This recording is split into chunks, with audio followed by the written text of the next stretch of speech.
Yo, and welcome back to the Banter Boys podcast. My name is Sanji. With me is Kyle. How you doing, boy? Not bad.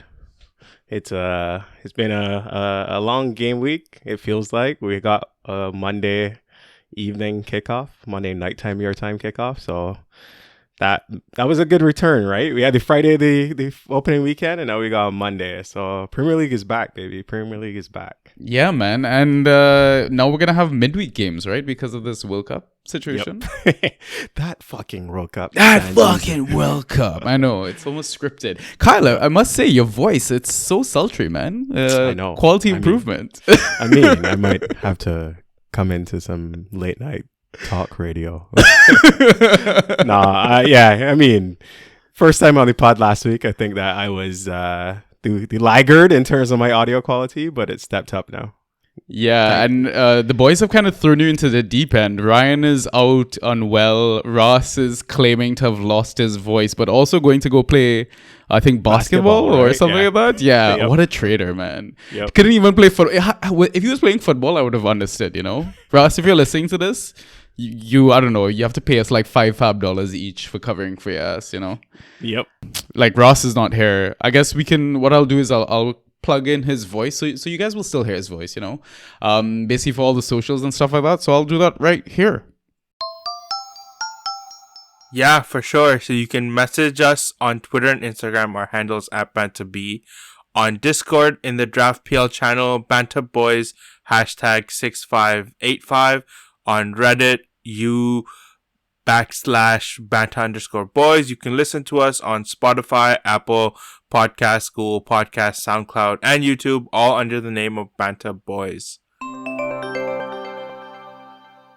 Okay, so now that you've kind of followed us everywhere, liked us everywhere, you know, gone and messaged your mates, hey, you know, I found this new awesome podcast with these really, really good managers, experienced managers.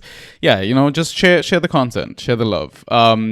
As always, though, you know, how we kind of run things on this podcast, we have two halves. So in the first half, we typically run through the data dump from the previous game week, just talk about relevant scoring categories.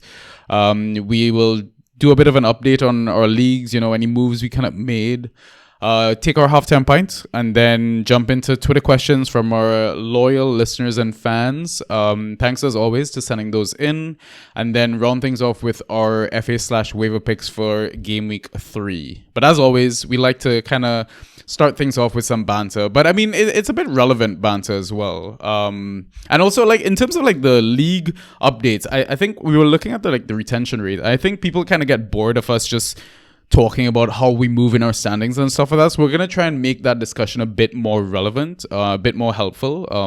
Maybe kind of talk through some of the moves we made and people are maybe struggling with similar moves, sort of thing, right? But yeah. Kyle, I gotta start us off with, you know, Ben Dinnery following us. That's big. If you listen to a podcast, I fucking love you, man. You're a legend, honestly. Man, that's a must follow. That's a turn the bell on Twitter, not a notification bell on YouTube or any other platform. A Twitter notification bell, which, you know, can be aggressive, but Ben's a must follow for those that don't know.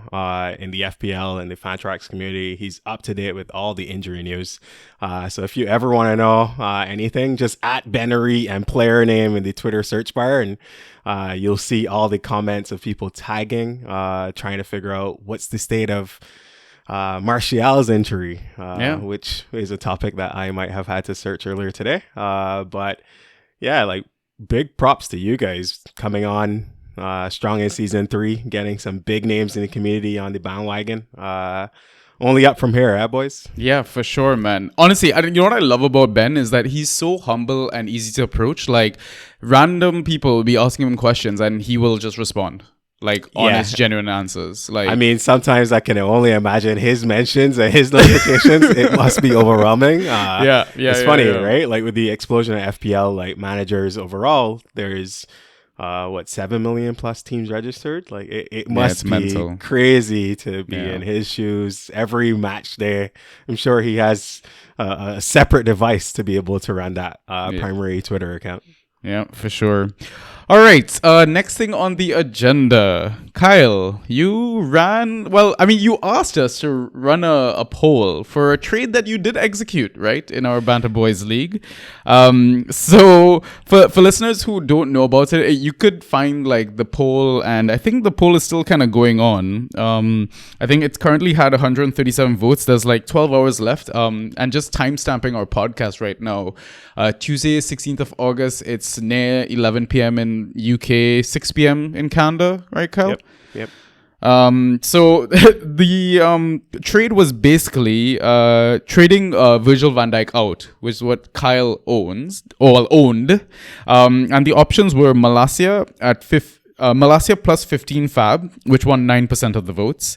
Thiago Silva plus 10 fab, which won 12% of the votes.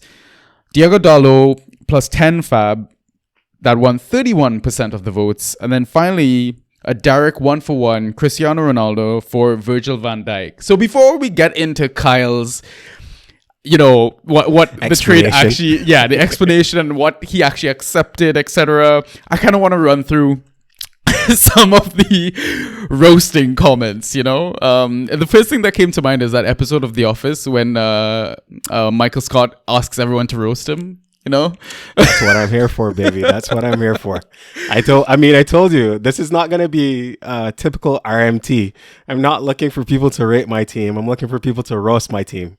Yeah, so let's go. Love it. Okay, so I'm also going to shout out the accounts that kind of responded to this, right? At NY Isles LFC Real. I hope I pronounced that thing right, because it's a mixture of like big small characters. But listen, this is the mock draft king of our community, basically, right?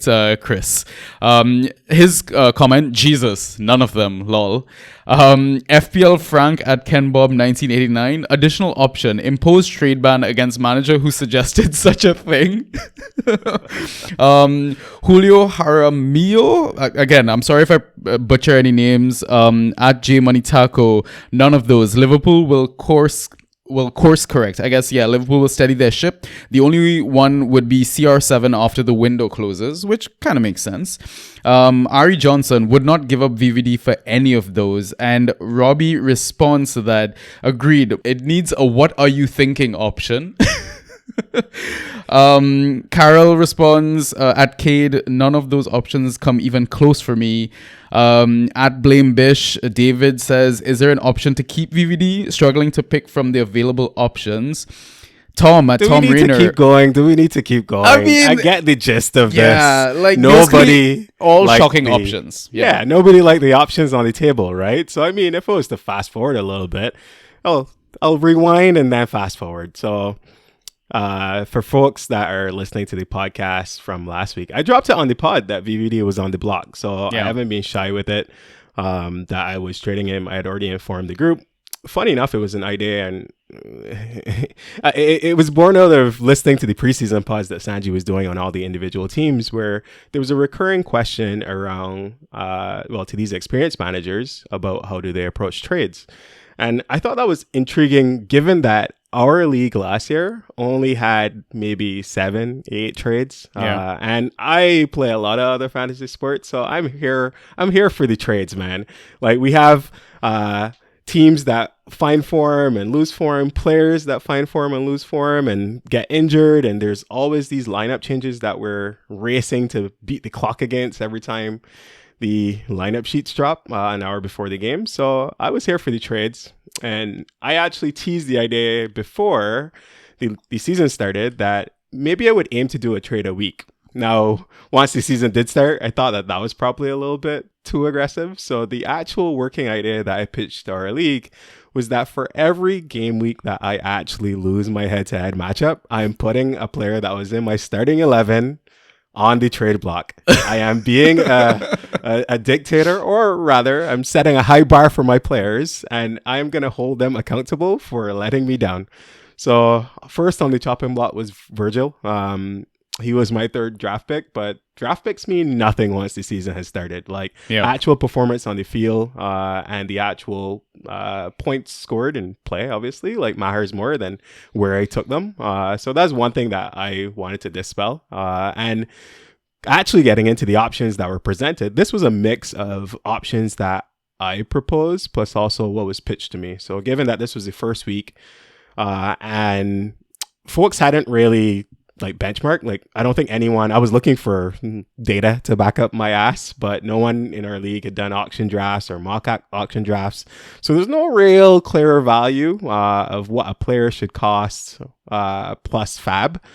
So a little bit of negotiating, a little bit of wrangling, but these were the four options. There technically was a fifth, which the manager didn't see, but I sent out, which was Saliba, plus probably about 10 to 15 fab as well.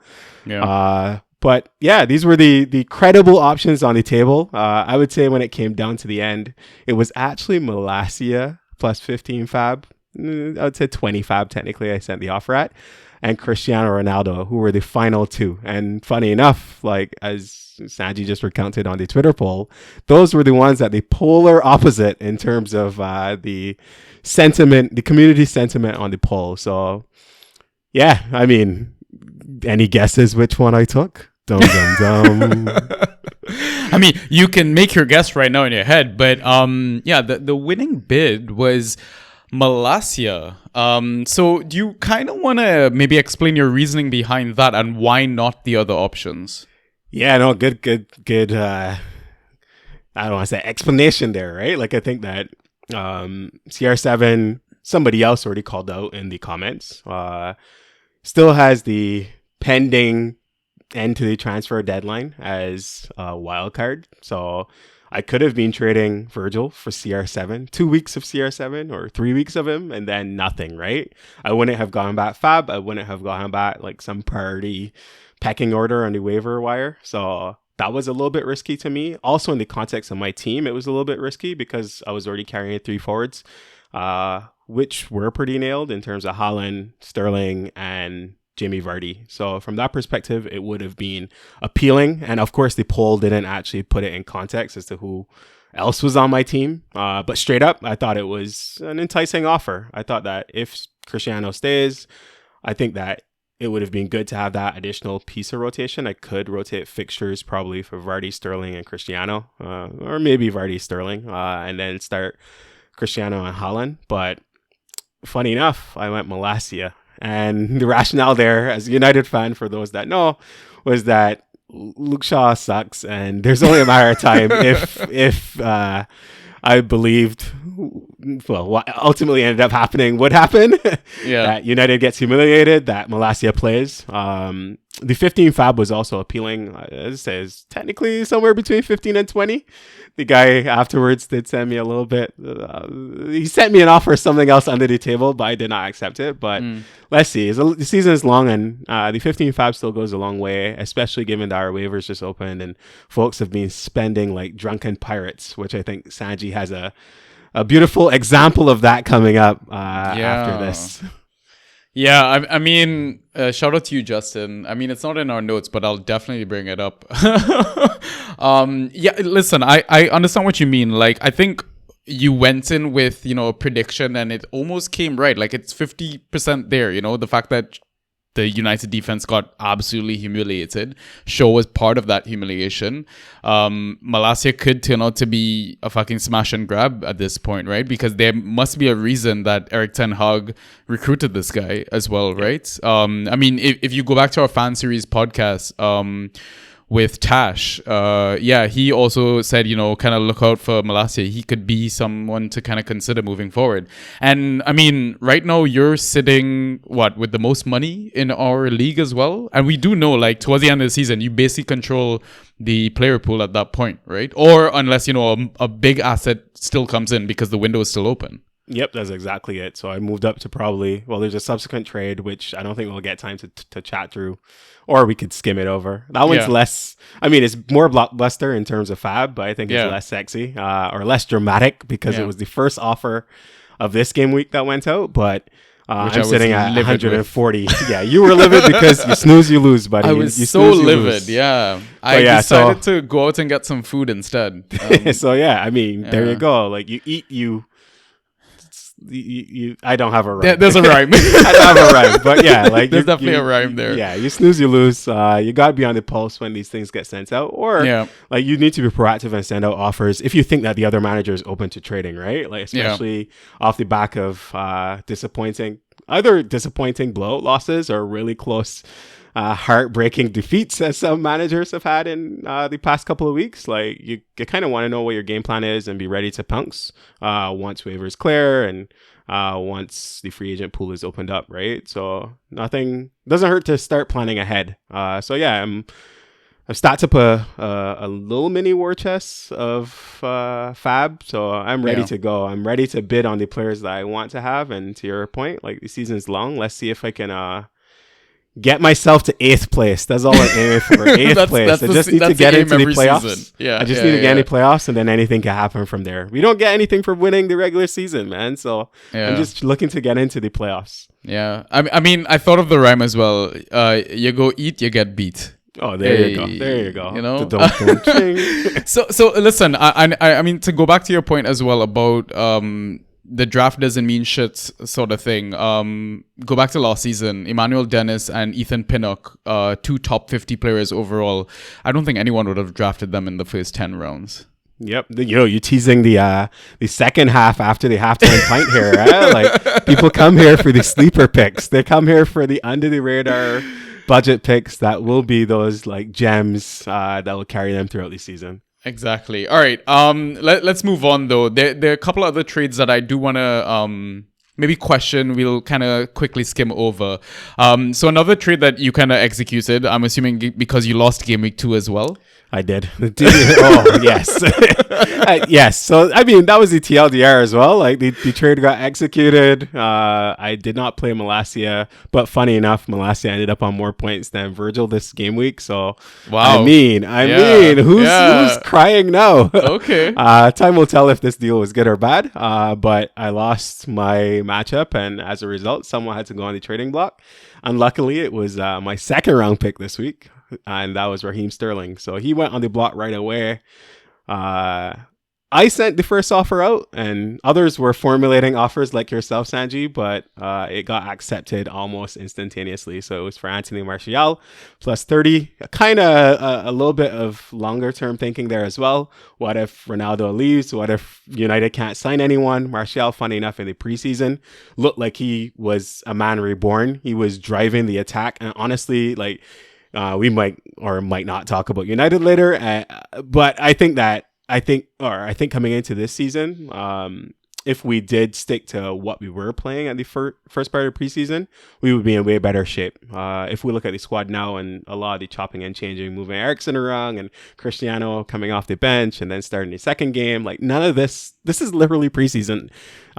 Tinkering that should have happened, that's now happening. So from that perspective, I think that Martial's not a bad gamble to take. And as I say, I got even more fab for the war chest. I mean, I'm noticing a pattern here. You're pretty much taking the United assets. I mean, I don't know if your fandom is starting to kick in. But it is not, trust me.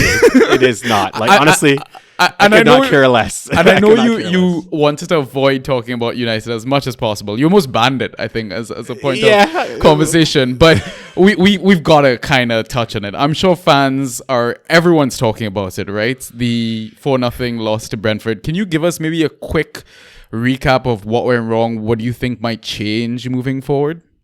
I mean, what went wrong, I think already is that we are tinkering on the fly. Like the tactical setup, first game and second game against Brighton and Brentford wasn't the same tactical setup as the team employed in preseason. As I said, Cristiano, Alessandro, Eriksen were not heavily involved.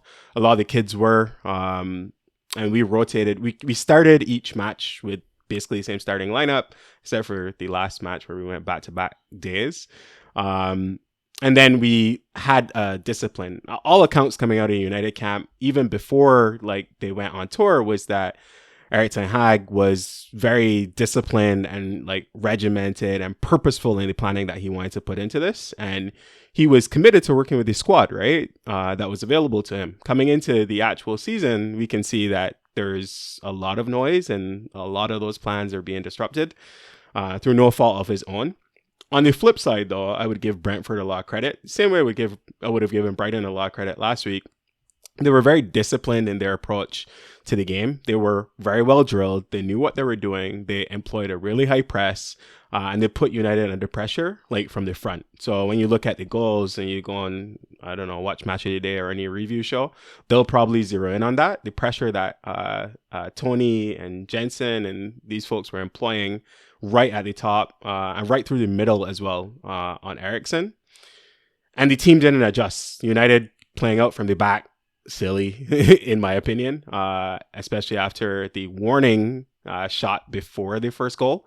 Really left us exposed. And I don't know if it's a culture clash or I don't know what it is. I don't know if the team actually, funny enough, was afraid of Ten Hag's wrath. So they were like, yo, like, if he told us this is what we need to do, let's not change it. And I mean, the results bore out in that first half, right? The second half was a little bit more competitive, like a little bit of change, but I mean, if you judge it on the second half, like we drew 0-0, right? So even then, you didn't really get a result. But I think that you got hopefully some lessons.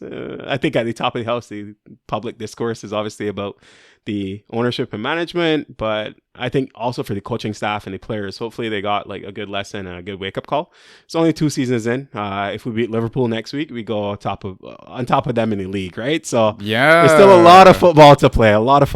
Yeah. You have something in common with Liverpool: 0 wins for the season. There you go.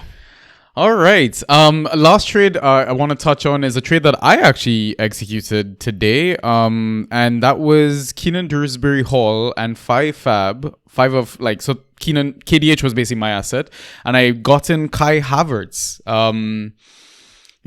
Kyle, any thoughts on this? We didn't talk about it too much before we started recording, so. Yeah, I just saw it. I was in meetings. I barely came out. I was doing a little bit of prep for the pod, and then I saw the trade.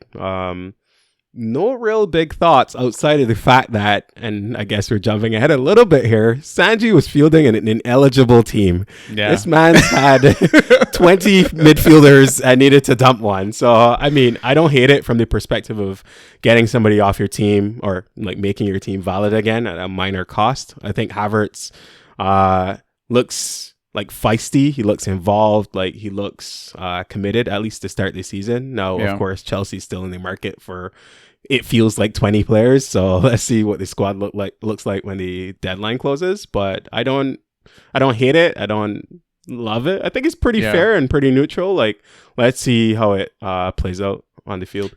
Yeah, I mean, so just to give some context to listeners, my midfield options at the moment are, where do I even start? Eriksen, Morgan Gibbs-White, Ruben Loftus-Cheek on my bench. And then in my starting lineup at the moment is James Maddison, Pascal Gross, Eberechi Eze, Mikel Damsgaard, and Aribo from Southampton. Spoiled for choices. Yeah, spoiled for choices. Honestly, it's going to be a selection headache moving forward. Honestly, the reason I was so pissed about the Sterling trade earlier that we discussed was I was willing to give you Morgan Gibbs-White and Keenan Dewsbury Hall for Sterling. I don't know if that would have been enough, though. I don't know. I mean, listen, I know Sterling got an assist, but Kai still managed to kind of match his score without that, and he got a yellow card in the process, right? Yeah, he was feisty. Yeah. He was feisty. He was out and about. Nah, I don't hate either trade. Like, yeah, I think if you were giving me MGW and KDH, so many letters, we should be looking to put the alphabet together there. I don't think I would have hated it. A little bit of the tactics or strategy around the Martial trade as well was it freed up my IR slot because he's still red flagged and still injured. So it freed up my IR slot to do some other moves, and we'll get into sort of the pickups that happened on the waiver wire and such. So it was a little bit more tactical. I didn't mind getting an injured player as opposed to getting the selection headed. A 2-for-1 trade means that I actually should be including in the trade value that I calculate the drop player as well, right? Because I would have to free up a roster spot. So 2-for-1 is not all that glitters isn't gold. Getting more is quantity is not always quality, right? Yeah, so agreed. That's why I always have to weigh. Yeah. That definitely is a very, very good point. That's one of the reasons. Well, one of the main reasons I'm also against 2-for-1 is getting the two assets. Serious headache. Okay, so One last thing I want to touch on. There was a manager that that spent 100 fab on Cornet. I don't want to out the name. I'm sure listeners are aware of who it is. But Kyle, this is way too much money, right? It was 100 plus. Yeah. I had to ask this question because I think it was 110. And I was like, okay, you traded another trade, got extra 10 fab. Yeah. And then you outbid everyone. And I'm not in this league, so I don't know. And I don't know if you know, but I'd be very curious to see if he was bidding against someone else. So a tip for the listeners out there is I think that it doesn't hurt to miss out on these big names. Like at least, I mean, we have an extra long, I don't want to say pre-deadline window, I guess. Yeah. Assuming that there is fireworks on transfer deadline day. Somehow I don't think there will be, but let's see. Yeah. I think we could look at history and data and see what people's waiver patterns are, because sometimes it just helps to be like first. You could actually go after waivers clear and just be ready to pounce for the gem that no one picked up, or literally just bid zero. Don't think too hard about it. Just bid zero and let the chips fall where they may. I think in the grand scheme of things, bidding 100 plus is a little bit too much for me. On Cornet especially. Like 100 plus on anybody would be too much for me. Listen, Cornet, I spent 100 on Lukaku, and look how that turned out last season. Yeah, I don't think that makes any sense. The other way I would think about it is like, man, like if you were actually doing an auction draft, and this is a longer conversation for a different day, if you were actually doing an auction draft, the system would force you to keep $1 for every squad roster spot that's remaining, right? So if we carry 15 players, the max you could bid is 86 or 87 or whatever the case may be, right? From that perspective, I'm like, 100, you can't spend all your money on one thing. Like that is borderline crazy in my opinion. Yeah, that's true. All right. I know we did the season prediction table, but I was kind of hoping to have the boys on it to go do a group discussion of that. So I think maybe we can save that for another pod when we have the rest of them on. Unless you wanted to touch on anything, or shall we move into the data dump? Just fast forward to data dump. I think there was some good nuggets in the data this week. All right, let's do it. Ay, ay, ay, ay, ay. Fantasy with the Banta Boys. Okay, so looking at Game Week 2 data dump, starting off with key passes, the highest number recorded was 8 with Mo Salah. Then the second highest number was 5 by T-Bebe, Cresswell, and KDB. Then 4 key passes by Ben Rama, Pascal Gross, Harrison, Martinelli, and Ivan Toney. Thoughts, Kyle? Salah is back. Liverpool might not be winning games, but Salah and T-Bebe, I don't know. I can't call him T-Bebe. I'm sorry. Trent. Because you're a United fan. I know. It hurts my soul. I'll just go Trent like a normal person. Are back. They're creating, they're getting up the field and getting into the opposition box, like creating chances. It'll be interesting to see what happens with the Nunez red card. I don't know how they plan to like adjust, but the chances are there. So I know Liverpool fans are not concerned. They might be concerned if United beats them, but they're looking sharp in an attacking sense. But I would say actually similar to United. I don't think they're in like full season form. I honestly don't think many teams are. Maybe Arsenal, but and actually other like mid-table type teams. But I'm not concerned about these guys. I think that these key passes will convert into scoring points. The ghosties are good, but folks that really care about scoring points, don't worry, don't despair. Yeah. I mean, like the things that kind of jump out to me, 2 West Ham players, they played Nottingham Forest. I think you can kind of expect that. Any assets that you have, play them against Nottingham Forest. Maybe expect points. I mean, I played Ben Johnson and got 3.5. I thought it was 0.5. We'll get to that a bit later on the league update stuff. But yeah, in terms of Salah, it's a point that I kind of mentioned in our admin group. With Mane being gone, I feel like now the burden is on Salah to kind of create more.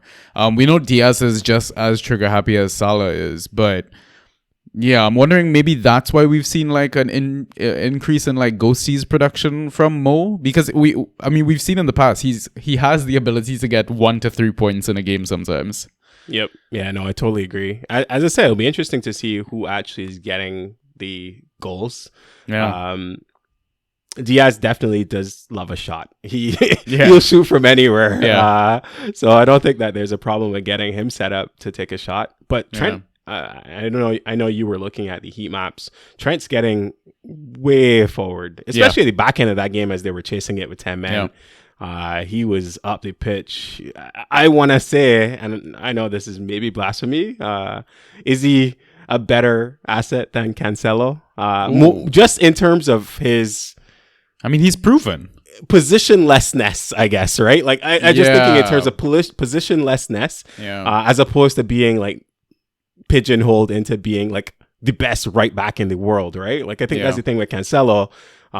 People believe he could play anywhere, right? Like that guy will just put in, and maybe a bit of that is for Pep, but and not for Portugal. But is Trent as positionless as Cancelo is?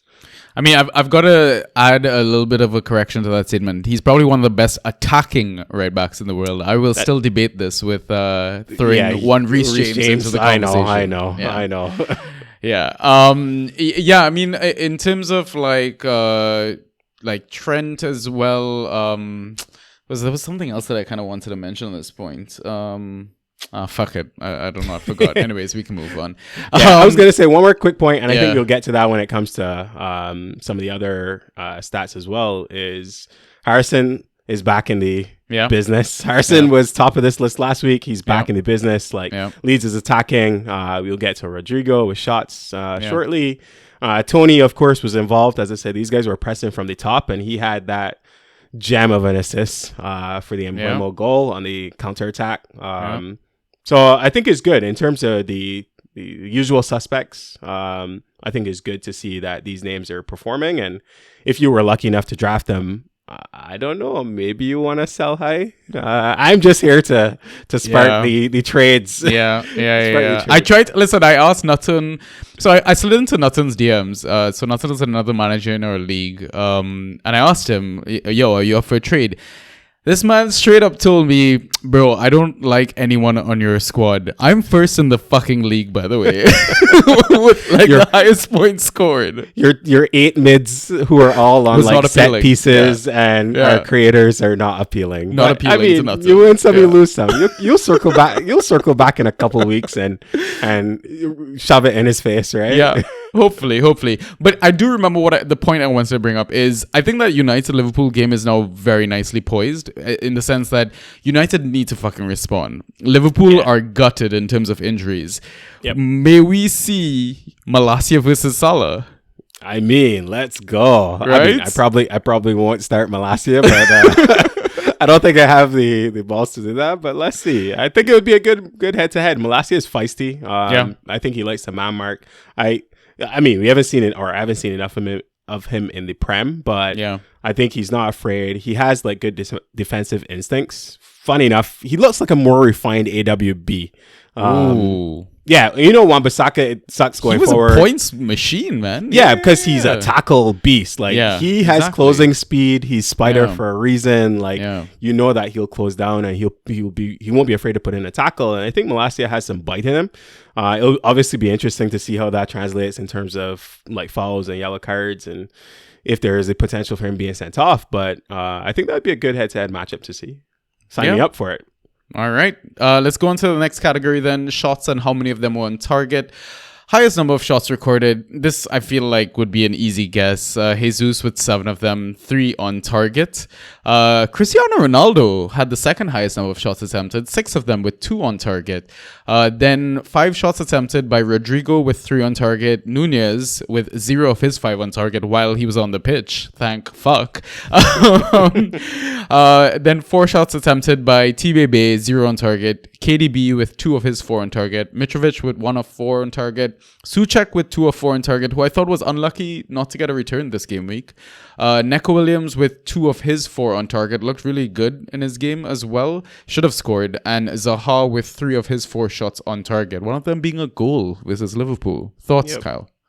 Yeah, I mean, usual or somewhat usual suspects. Some glaring names missing from this list also. Haaland, Kane, Son.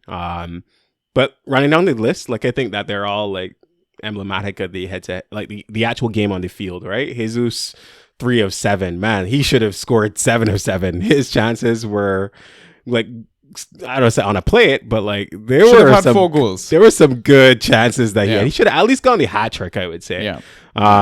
Cristiano, yeah, like I think if he's on the pitch, like as the attacking outlet on not really a very cohesive United team, he'll get shots and he'll pout and do his hand in the air thing and slap his thighs and all of this. And yeah, we know what Cristiano will bring. I think the standout name here on this list to me is Rodrigo. And we know with the Bamford injury, he could be in line for a lot of playing time. Funny enough, I know we were debating it a little bit earlier.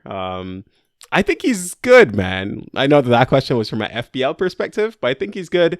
I think he was very involved in the play. I think with Bamford going down, like, I mean, he was already nailed for playing time. The interesting tidbit to me, and I actually had no clue how this was actually going to play out, but when Bamford went off, who somehow is the captain of that team now. Yeah, that shocked me, by the way. Yeah, when I Rodrigo, saw this. but yeah, when Bamford went off, Rodrigo took the armband. So Oh, that was okay. very, very interesting as I was watching the game to see as well. So I think that he's seen as a sort of leader in that room. So it'll be interesting to see. And I think that there's no shortage of creative outlets. Harrison is still up there working that left wing. Aronson was involved, but got me a big ol' nothing as well. So I think that Rodrigo is the name that stands out to me in all the shots. I think you covered off Nico Williams as being really involved in the play. Suchek as being unlucky. Mitro is getting shots as usual, but missing a pen, which we could talk about these terrible pens that people are taking. And then Zaha, who I think was good and like looked lively and took his goal really well. So nothing really to scream from the rooftops with regards to shots, but typical names that you would expect. I mean, one typical name that is not on here for me is Mo Salah. Yeah, well, he was in the key pass discussion, like topping the list there, Yeah. right? So I think he was playing, like he was very industrious, right? I think your point stand, he was very industrious. Nunes had 5 shots, of which 0 were on target, right? Yeah. And he had 8 key passes. So Yeah. he was involved and working, but you didn't get anything. You didn't get any return, or not today, yesterday, technically, this game week. Yeah, I mean, most is just outside of this with 3 shots attempted, right? So I mean, he's still taking shots or whatever. So the thing with Rodrigo, why I think he's a bit of a trap, and it's something, I don't know why I ignored, because I kept the screenshots for a reason, but I like to look at the form table, and one of the websites I think is called like Soccer Stats or something like that. So if you look at like the last 6 matches of last season, the teams that Rodrigo played to start the season were Southampton and Wolves, right? So Wolves sat 17th of the last 6 games, like league table if you looked at that, where they only scored 5 goals, conceded 15, and then Southampton, same thing. Only scored 5, conceded 15. So, I mean, if there was any sort of indicator that, assets could be starting hot like this, I don't know if that is a contribution as to why Rodrigo's playing so well. Because, I mean, Southampton have been dreadful to start the season, right? They've been okay. I mean, the first game wasn't anything to shout about. Like, I think the second game, they looked good once the subs came on.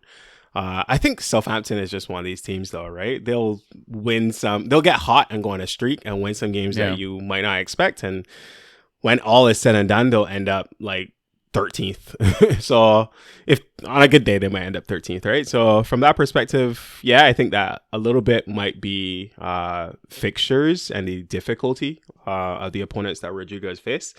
But I would still not give up on him. I think Leeds has looked good in an attacking sense, but similarly, I think they won 1 and draw 1, right? Drew 1, sorry. Yeah, I think that they'll also end up being one of these teams that catches form and then like falls out of form. I think some of the other stats, if you were to jump ahead to the random extra, right? Like tackles one, strike was top of the list there. Aerial strike was top of the list. I think that the team is playing a little bit inspired. Aronson like got dispossessed a bunch, but to get dispossessed, you kind of need to have the ball. So I think that they're still finding their feet overall. I think that they have a system that works. It'll be interesting to watch them. I'll keep an eye on them more than recommend Rodrigo or any Leeds asset. I would be in your camp though. Like TLDR, I'd say sell high on Leeds assets like Rodrigo and Harrison if you also feel like it's more of a facade, I guess. Yeah. All right. Next category, Acker crosses into the box. Highest number recorded, 3 from T-Bebe, of course. Then 2 from Ait Nouri, Bruno Fernandes, Luka Dean, Genepo? Yeah, Genepo. Yep. Mahrez, Anthony Robinson, and Bukayo Saka. Thoughts? Where to start? Trent crosses, as I say, key passes, he was there. Crosses, he's there. Nothing really to shout about. Genepo was interesting to me, going back to Southampton, watching the game and seeing how they performed before he went off, I guess, with a minor knock at the end. I heard they changed formation during the game, by the way. Our Southampton correspondent, Jacob, shout out to you, mate, told me like they ended up kind of navigating back towards their standard 4-2-2-2. Yeah, I didn't watch. I watched the highlights and then watched the full game, but it did look like that. And they were behind, right? Like, honestly, at that point, you kind of needed to change something and see if it sticks. And it did. They ended up with the result.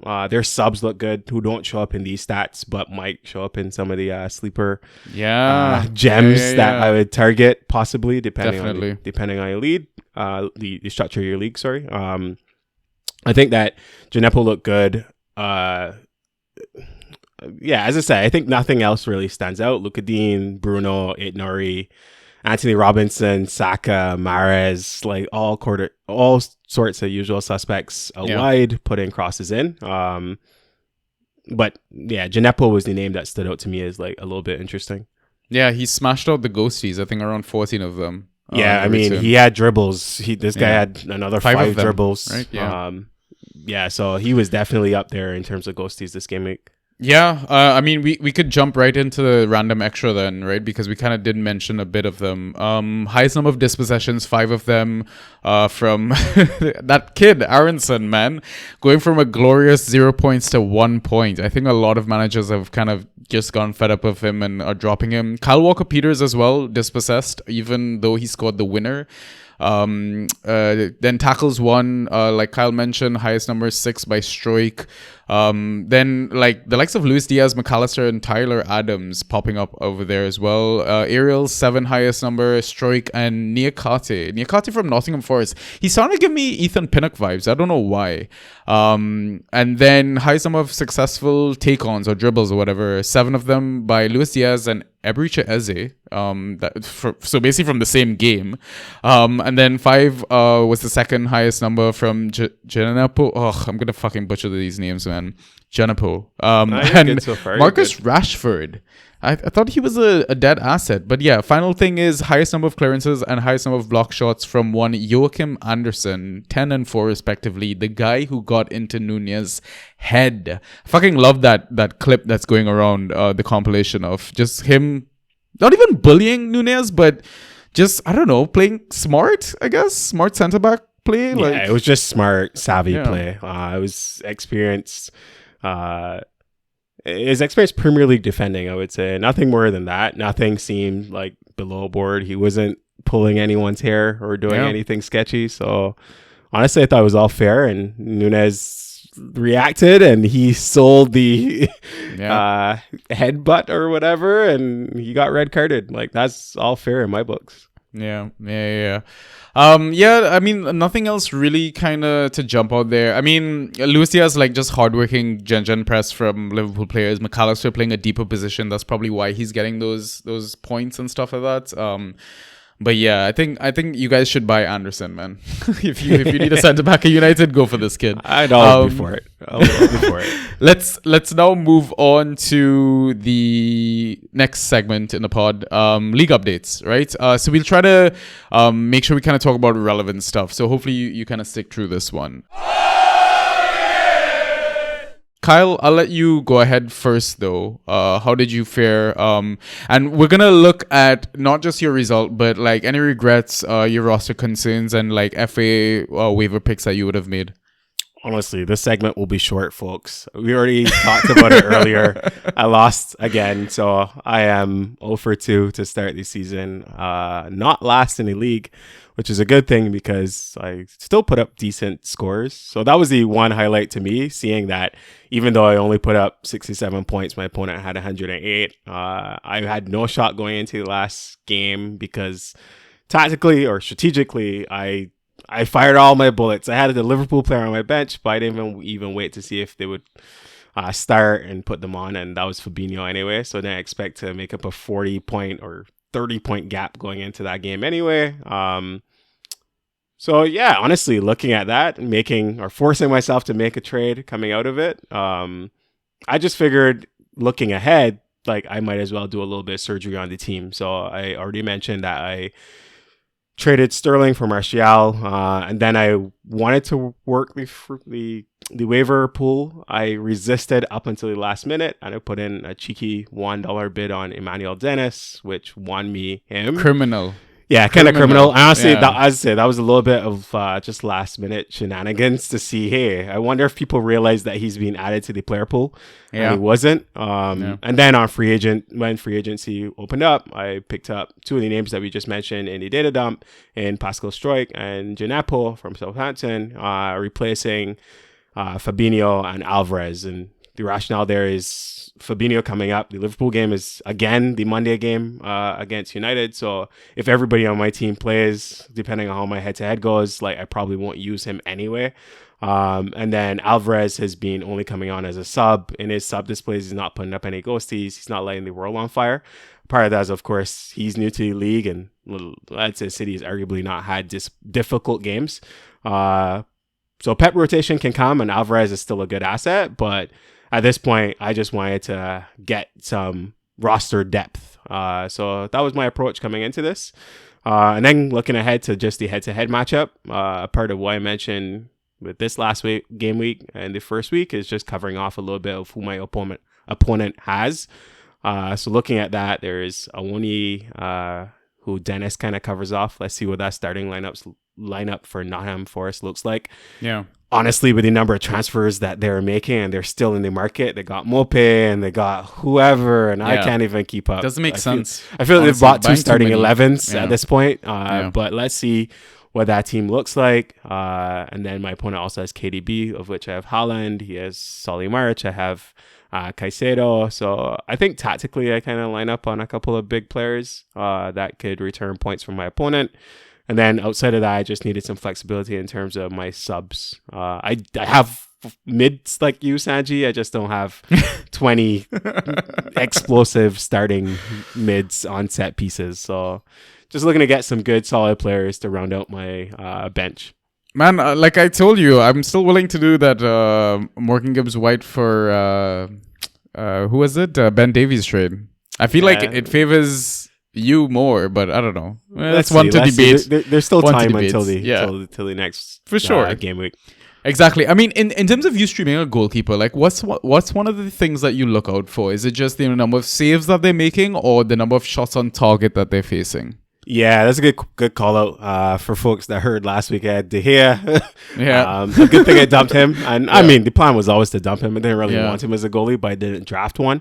Yeah. I thought the matchup against Brighton was a favorable one, and then that turned out to not have any shots. The Brentford match had shots, but he got no saves, so luckily dumped him. But I didn't really fare any better getting Meslier. Only thing is that I didn't get negative points, but he also didn't put up very many points anyway. To your question, though, in terms of what I look out for, I would say yes, I'm looking for shots against. I do care more about saves and like save percentage. Like I want a good shot stopper if I was going to do that. But honestly, I'd say I hope that I don't have to stream for the entire season. Like Yeah. my goal is to obviously rotate until you find some keeper that is inspired and in form and has a solid enough backline in front of Yeah. him. Because Fantrax is obviously finicky when it comes to what type of goalkeeper you want. You don't want Ederson and Allison and these premium guys that don't get shots. Because this isn't FPL after all. Yeah, this isn't FPL. It's just boom or bust in terms of, hey, maybe they got a clean sheet or not. There isn't as much upside for me in having one of those premium goalies. So I just playing it by ear. And at this point, there's probably like, I don't know, 5 or 6 goalies out there that I could pick from every match day. So that's me. And I'm, at this point, I think the only person that's really streaming them. So I could chop and change every game week and not have any competition there. Yeah, I mean, I like your strike pickup, obviously, because he's one of the players that I was kind of eyeing during the game week to kind of pick up, and he kind of smashed it with like 22 points or something like that. Yeah. Granted, one of those was, like, part of that was an assist. But yeah, the ghosties are still looking really, really good from his end. Genepo, oh my God. Yeah. The Genepo, yeah. Yep. Whole fucking episode, I'm telling you. I like the looks of him, especially against that Leicester backline, which seems leaky as fuck, right? Yeah, honestly, I have concerns, and we'll get to that when we talk about the upcoming game week. But yeah, I have real concerns about Leicester, especially Schmeichel gone and Ward in goal. And then what if they sell Fofana? What if they sell whoever? Yeah. Like, I think Leicester fans probably feel this as well. I haven't gone down the Leicester Twitter rabbit hole, but I think that their defense looks a little bit leaky. Yeah, looks a little bit leaky. I'm like, if they sell Fofana, then who's starting? Vestergaard? Is Amarte playing in the back? Like, I don't know what's going on that team. Famous Soyuncu. Yeah, or Soyuncu. Oh my God. Don't even get me started. Yeah. Yeah. The whole Awoni guy from Nottingham, I mean, he got 10 points and that included him scoring a goal, so I wouldn't be too worried. Nah, that goal. Did you see his goal as well? It was I did see the goal. shittiest goal I've scored better goals in Sunday League. But honestly, like, he deserved it, right? The commentators were saying on the game, and you saw him putting in a shift. I think that link up between him and Brennan. Well, up top with him and Brennan, but Lingard playing it into him, like, it looked good. Like, he is a good hold-up striker. So he has a good creative mid, feeding the ball to him, and then hold-up play, and then layoffs to Brennan Johnson. I think there's something there. I don't want to call it as, like, something that will be, like, explosive and get him into, like, the top goal scorers in the league, but he looks like if he's a player. So that's what I would call out when it comes to Nottingham. I think the biggest, like, props on Nottingham is obviously the manager, Steve Cooper, and being able to literally put out an 11 of players who probably don't even know each other's name and still get a result, right? So that's been, like, impressive, or that was an impressive, like, thing to see on the last weekend. Yeah, and I like your Cachado to match March shout. Just good. I think you'll be fine. Decent moves. In terms of Ross's stuff, I mean, I don't want to kind of jump into, like, the details of his. We could skip week. Ross, man. I mean, like, he lost both matchups, games, if that's important. But yeah, I mean, he does have a bit of an interesting dilemma, I guess, right? He needs to get rid of one of his Newcastle and one of his Chelsea defenders. So I think he has Shaw, Perisic, Koulibaly, Reece James, and Botman. But this is this infamous OG league where he could just stack his roster with everyone. Basically where he gets cheat codes at the start of the season, right? you know? I mean, if you're dropping, if you had to drop at least one person from that list of 5, who are you going to drop? Maybe Botman? Right? I don't know. I guess it would be Botman at this point. He got the start, and Byrne shifted to left back because Target had a dead leg. So honestly, I think that's still, like, wait and see in terms of what happens with that Newcastle defense. If you actually had to drop one right now, assuming Target's back, I would say Botman, like, is the one to cut. But of course, I think you could wait till lineups come out to make that decision, right? Perisic looked good coming on in his cameo. I think he put up, like, good points. Koulibaly I mean, the running joke on Twitter is like he is rich man's Rudiger. He scored the goal that Rudiger always dreamed. Rudiger always dreamed about scoring that goal, and Koulibaly scored it on his first game at Stamford Bridge. Love it. Absolutely love it. Against Spurs too. Oh, he's gonna be a cult hero immediately. Yeah, I know. As I say, he looks inspired, and he attempted like another one off another corner as well, right? So from that perspective, I think this is first world like rich person's problems to be able to try to think about which one does he cut. I mean, he did a couple of other moves as well. He dropped the likes of Ings and Rice, picked up Solimarch and Awoni. I think that's okay, right? Ings just seems to be lacking ghosties. I think Rice is a little iffy on. I think I would have probably kept Rice over Awoni. Yeah, Rice looked good. I mean, I have Rice in my team as well. I kept him. Like, you think that he had a penalty miss. Right? Yeah, he had, but he had a penalty miss. So let's see how that looks or how that translates for the rest of the season. I think West Ham is also still in the market. Everybody is still in the market.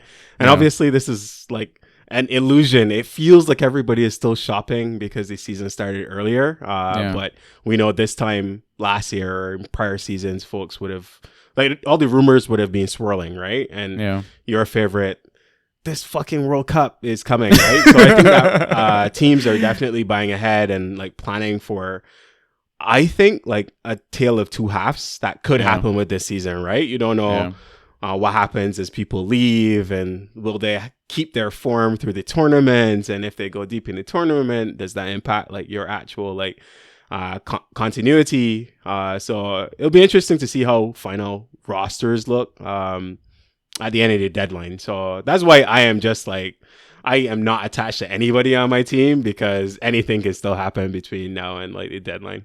Yeah. And the last bit of moves he kind of made was he picked up Benmi and Onana, dropped Broja and Mwepu.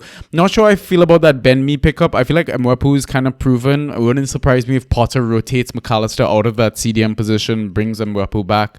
Benmi scored 20 points, sure. That includes a goal. That includes a CS. Take that away. What's that, 4 to 5 ghosties? Not good enough for me. Yeah, I agree there. On Onana though, and I think that, as I said, I feel like we included some things here that we could probably hold back. So hopefully if people stuck through, could hold back. I was going to say, hopefully there's a tease for people that stuck through. I think Onana is a good pick. Looked really good in his cameo off the bench. Of course, he was liable for the goal that they conceded, but then he created some chances and was involved in creation of their goal as well. So that was such a weird, boring game, and then it like came to life right at the end, and he was a big part in the excitement towards the end of that Gerrard versus Lampard matchup. Yeah. I mean, moving on to me, Ryan sent us a spiel of what happened between our matchups. So I faced Ryan, obviously. So we had our first Banter Boys derby in that sense. No, second one, actually, because you guys played in the first game or something like that, right? Yep. You know what? I'm gonna let Ryan insert his own voice clip or whatever, because I think it's gonna be a lot better coming from him. I'll I'll insert it right here if we do get it, or I'll pre-record mine or something like that. I lost. Shit. Yeah, so that's what happened. Honestly,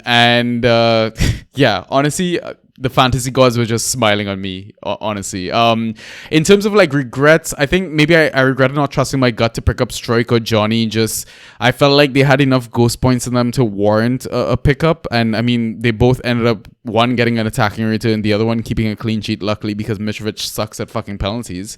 In terms of roster concerns, like Kyle kind of touched on it, right? I have basically like 20 million midfielders. So my biggest concern going into this game week was I need to get rid of one. But I know any of them that I had gotten rid of, somebody was going to go grab them immediately, right? And Mr. Kyle with his 143 fab was probably going to win one of the bids, right? So luckily I ended up, doing that whole KDH for Kai trade. I'm happy with it to kind of see where it goes. I just, like, Kai missed a big chance, good run of fixtures coming up. It could pay off moving forward in the long run. In terms of FA/waiver picks, I got in Damsgaard for 21 fab. I honestly changed that bid like 1 minute before they got processed. I don't know. I had this weird feeling in the back of my head. I was like, I had 16 on it originally. I'm like, let me just bump it up. You never know, right? I think second highest bid was 19 fab. So we've yet to see how this is gonna turn out, honestly. But yeah, I brought in Aribo as well for Ben Johnson, who did fuck all versus Nottingham Forest for 3 fab, and then Toffolo for Christensen. So Rasmus, I know we kind of had a debate about Rasmus, Kyle, but seeing his points in the last game was not inspiring, and Toffolo playing as a wing back did okay. I don't know. Like I just felt like maybe Toffolo has a bit more upside with his position. Season's early. Like no risk, no reward. No risk, no reward. They have terrible fixtures still. But honestly, like if anything, you could still drop him. Yeah, true. That's very true. All right. I think it's a good time for us to take our halftime pint. Yeah. Let's take a break. Good. And we'll see you in a bit.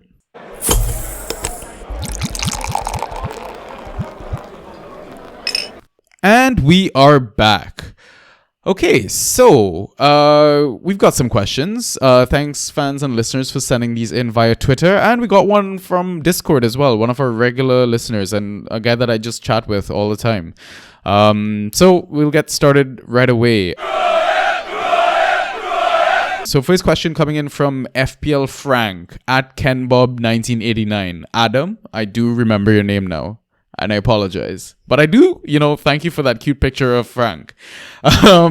His question is, which Manchester United assets are worth keeping? Which teams look to be in the most trouble this season? And who are the unexpected standout performers after the first 2 games? Kyle, we keep coming back to this topic. We already covered off like the result. Like there's no need to go back there. As I said, I'm putting, and I should put a cheeky wager on it. I'm gonna put all my emotional I'll put everything on United to beat Liverpool coming up next Monday. That's all I'm gonna do. And then after that, like let's see what happens. Who is worth keeping though? I'd keep Eriksen. I'd keep Bruno. I'd keep Sancho. I'd keep Rashford. I think that in terms of the midfield or the attackers on the team, I think they're worth keeping. I wouldn't keep any of the defenders, even though I just traded for Malacia. Malacia, exactly. Yeah, even though I traded for Malacia, it's a little bit too early to recommend other people go out there and keep him. And honestly, like, I think a quick answer to this question is like borne out by just looking at the waiver trends on Fantrax. I think the names I called probably are the ones that people aren't dropping, but everybody else is being dropped. So I don't think the holding mids make any sense at this point, like Fred and McTominay. I don't think that De Gea makes any sense, and Cristiano makes sense for now. But as I said, let's see what happens post transfer deadline. Yeah, cool. Which teams look in the most trouble this season? Early days. So honestly, I don't want to say anybody looks in trouble because United is bottom of the table. So there you go. That's a fast forward one. I would have said Nottingham in terms of the shots that they were conceding after the first game. So many chances, man. They were, but honestly, they looked so inspired and they played like they were so resolute like in the last game. So let's wait and see what they look like, especially because they're still in the market shopping. And I mean, like, the thing is, with West Ham, though, they just look uninspiring. Like, no Bowen, no plan B. Like, yeah, I don't get that. They do look a little bit stale. I think that might be a cheeky punt for who is the first manager fired, which would be a shame. But honestly, like, I think that they didn't look inspired in either game. Like, to come out and just part the bus in the first match of the season against City, that looked atrocious. Yeah. So maybe it's West Ham. Maybe that's the one that I would call out. Like, I don't think that there was anything really to scream about with any of these other teams. I think other teams like Southampton that went down by 2 goals still found a spark off the bench and came back to grab a result, right? So I think honestly, like early predictions, and I know we didn't do season predictions. Yeah. I think that the middle of the table looks really congested this year. I think that the top of the table will be the usual suspects, and then the middle of the table City. might at this point, right? Like but the middle of the table looks like if it's gonna be really congested, and the squads are shaping up to be pretty good, I would say. Yeah, I mean, listen, Villa's new boy Diego Carlos out for the season, pretty much, right? Yeah. Who knows what the fuck we can expect from them? Like Stevie G just seems like he has no plan coming into the season. Like, he's still figuring shit out. Like, what the fuck? Honestly, and this is something, I mean, now that we talked about that, you talk about managers, you talk about like new signings. Yeah. Honestly, this is just off the cuff, but were there any like managerial changes in the offseason? Like, everybody else was in before, well, Ten Hag, but everybody else was sort of in and announced before the season was over, right? Like, Marsh got in before the season. So from that perspective, there's a lot of continuity throughout the league as well, right? In terms of the managerial ranks. And from that perspective, I think that it might take a little bit of time for new signings to bed in, but I'm not too worried. And that was sort of the second question, I guess, unexpected standout performers. I don't know if this was team or players. But Let's say players, I think. Players? I don't think there was... I guess on the...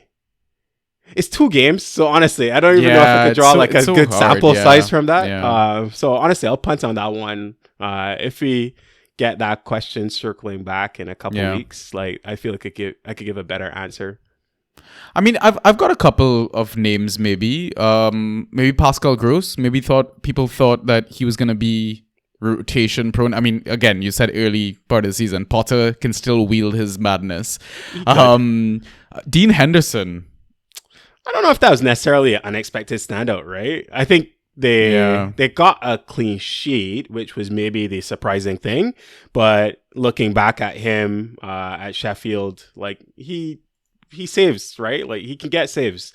Yeah. And in front of a backline that is not necessarily nailed, I think that he's in a good spot. Like, he's definitely in a good spot. And I know that that's one of Ryan's things to be happy about so far. Even though he's had a little bit of disappointment in last game week, he was definitely happy and rejoicing in the group chat that he picked up Hendo. Yeah, I mean, he's happy about Welbeck as well. That's the other name that I was going to throw out there. Yeah, no, I think that one was good, and we covered him last week. But the TLDR on him is that, like, he's playing literally on a 1-year contract and looking inspired. So props to that boy. And buff as hell. Yeah. We need that Danny Welbeck workup regime, man. Yeah. All right. Thank you so much, Frank. Adam, for your question. We're going to the next one from Matthew Bird or Byard. Again, butchering names is nothing new on this podcast. At Matthew BYRD, 01. Worried about Odegaard. I was actually surprised about this question. Did Odegaard have a serious drop off or something? I would say he's just been meh. He's been there, but honestly, I think Arsenal has been so creative, and they've been nailed in terms of their lineup to date. But Xhaka's playing some kind of new, weird, more attacking role. Martinelli is up there creating. Jesus is looking like a man out to make City regret and Pep regret not playing him more. So Odegaard, it maybe just is betting in. I mean, the other thing that I would call out is maybe it's the curse of the Arsenal captain's armband. But True. Let me not put that jinx on the man too early. But honestly, I wouldn't be worried about Odegaard. He got the captain's armband. You know that he's going to be nailed in this 11. But at the same time, he isn't really putting up ghosties, but the team is winning, right? 3.5 first game, 5.5 second game. Yeah. And what matters, obviously, is the real result on the pitch, not the FPL or the Fantrax points. So honestly, from a Fantrax perspective, I'd say put an asterisk on it, but I'm not as worried. I think that as the season goes on, I think he'll be a steady Eddie asset to have in your lineup. Buy low? Yeah, could be a great buy low candidate at this point. Yeah. Love that shout. All right, let's go on. Thanks, Matthew, for your question. To move on. Wow, I just jumbled up sentences all in one day. One go. Wow. It's been a really long day, guys. Yeah. So the next question is from Draftopia at PL Draftopia. 1v1, and I fucking love questions like this. So thank you so much for random fun questions like this. Send more of these. We like talking assets anyways. But his question is Tuchel versus Conte pay-per-view fight night. Who's your money on, Kyle? This is an interesting one, man. If I had to label the card, I'd say Tuchel's was 6'2". Conte is maybe 5'11". I would imagine in terms of reach, Tuchel also has reach on Conte as well. In terms of weight, maybe that one skews, and like punching power, maybe that skews a little bit to Conte versus Tuchel. So looking at the stats, and I mean age, I actually don't know. Just literally going off the top of my head, I would imagine that Conte is a little bit more long in the tooth than Tuchel is. So the younger man, the taller man, more reach, but he's probably a few pounds lighter. I'm gonna put my money on Conte. I'm gonna put my money on the underdog, just from a physical perspective, because I think that the old grizzly vet who was the Chelsea manager, has led them to success, would be the one to come out the winner in that head-to-head brawl. So Sky Sports, DAZN, any other promoters, Eddie Hearn, let's make this bout happen. I think I'm gonna give it to Conte. I heard in his, I think it was Match of the Day 2 interview, where he said basically if you don't kill the opponent, they will kill you, and then had to correct himself and was like, oh, I mean obviously in like a football sense. Yep. Also, he was still firing shots on Instagram afterwards, right? Like, I think that I'd say in terms of showmanship and in terms of bravado, I definitely would go Conte. I think that Tuchel, as I say, would have the physical attributes. He could like evade, but I think that like he would probably get knocked out. Yeah, I mean, like, I'm kind of disappointed Wikipedia has height but not weight of each manager's, because I was ready to be like, in this corner, weighing at XY pounds or whatever. Yeah, unfortunately, Conte has to take it. He's fucking mental, man. I don't know. Have you seen this guy celebrate? Like, it's mad. Yeah. All right. Thanks so much for your question, Draftopia. Next one, Drafter Thoughts at Drafter Thoughts. Which club is most likely to hire Sean Dyche this season? I Kyle. mean, I kind of alluded to this. I gotta say West Ham, man. It would be so interesting because that's like against his style. But as I say, I think maybe I need to go and look at the odds on this. Moyes, I think at this point, I'd put money on as first manager fired, and if that's the first opening, why not call up the boy Sean Dyche? He was in the stands for one of the games, right? Was he? Yeah, really? I saw him. I can't remember which game at this point, but he was in the stands. So I think he's out there. He's still in football. He's clearly assessing his options, ready to pounce whenever there's an opening. Yeah, I think some of our listeners responded to this, most saying Everton, with Frank Lampard in trouble, etc. Honestly, I'd even say Aston Villa. If CVG racks up some losses, I could see the pressure being put on him, also getting the chop sort of thing. Other than that, it's kind of hard to say. Like you said, everyone is kind of starting with some sort of continuity and not too bad in that sense. So I don't know. Hopefully, we don't have to see that boring ass football this season. Right. Yeah, hopefully. If anything, let's get some new managers in. We need some diversity in the manager pool, man. Yeah, exactly. Or just bring Roy Hodgson back. All right, next question. Fundalski from Fundalda. Coutinho seems out of sorts. What to do? Hold, trade, or get some Buendia handcuff action? Cheers. Yeah, I think we talked about handcuffing last week. I think that Coutinho should not even be starting. If it was up to me and I was the manager, I would not start Coutinho. I would start Buendia. Funny enough, I know Alex in our league wanted us to talk about his misfortune, and he had Buendia on the bench, which he could have played to cover off, Watkins, that his opponent had. Who did he face? He faced Ian, right? Yeah, Ian he did. Watkins. And he had Watkins. So, I mean, like some of that, honestly, I think Buendia, we talked about this with Nunes last week. At this point, I think when he comes on the pitch, like he has, if it's 30 minutes, if it's like 25 minutes, he has the chance to put up points. He is coming in off the bench, fresh, like attacking tired defenses. I think he could put up points, man. Bruh, Buendia got 18.5 points in 29 minutes. That includes a goal, obviously, but 3 key passes, 2 shots on target. Like, that is some beast fucking numbers. Yeah, he basically outscored Coutinho for the season, right? No, agreed. I think it's very unfortunate that, like, Coutinho obviously is the bigger name and, like, is the attraction. But Buendia is not, like, he shouldn't be playing second fiddle to Coutinho, in my opinion. Yeah. I mean, like a couple seasons ago, Buendia was going first round in FPL FPL Fantrax drafts and shit like that. So, All right, cool. Yeah, I don't know. Maybe would you buy low on Coutinho though? Do you think maybe a change in formation might help Coutinho because he's also one of those players that shoots a lot more than assists, in my opinion. Yeah, but I mean, and I don't have the stats going back to last season, but I feel Yeah. Coutinho came in hot and then he tailed off. And Yeah, honestly, he did. Yeah. I think it's one of these things where if you look at Jacob Ramsey and Yeah. Buendia and the other assets in midfield, I feel Yeah. like everybody else sort of seems more attractive long term. I think, of course, he's carrying the injury or the knock after the last game. I didn't see the injury update there, but in the grand scheme of things, I would prefer to not have Coutinho at all. I think there's more headaches than you need on your team, in my opinion. Yeah, Ross was worried about him, like on our first episode for the season, right? Drafting him in the 3rd round. Yeah, I'd be genuinely concerned. I avoided because of that same drop-off you mentioned. Anyways, thanks, Fondalda, for your question. Move on to the next one from Robbie P., one of our beloved members of the community at a team of Caras. Shall we write off Sterling as a top 100 asset? I feel like Robbie saw my trade. He's clairvoyant, right? He saw my trade before I made my trade.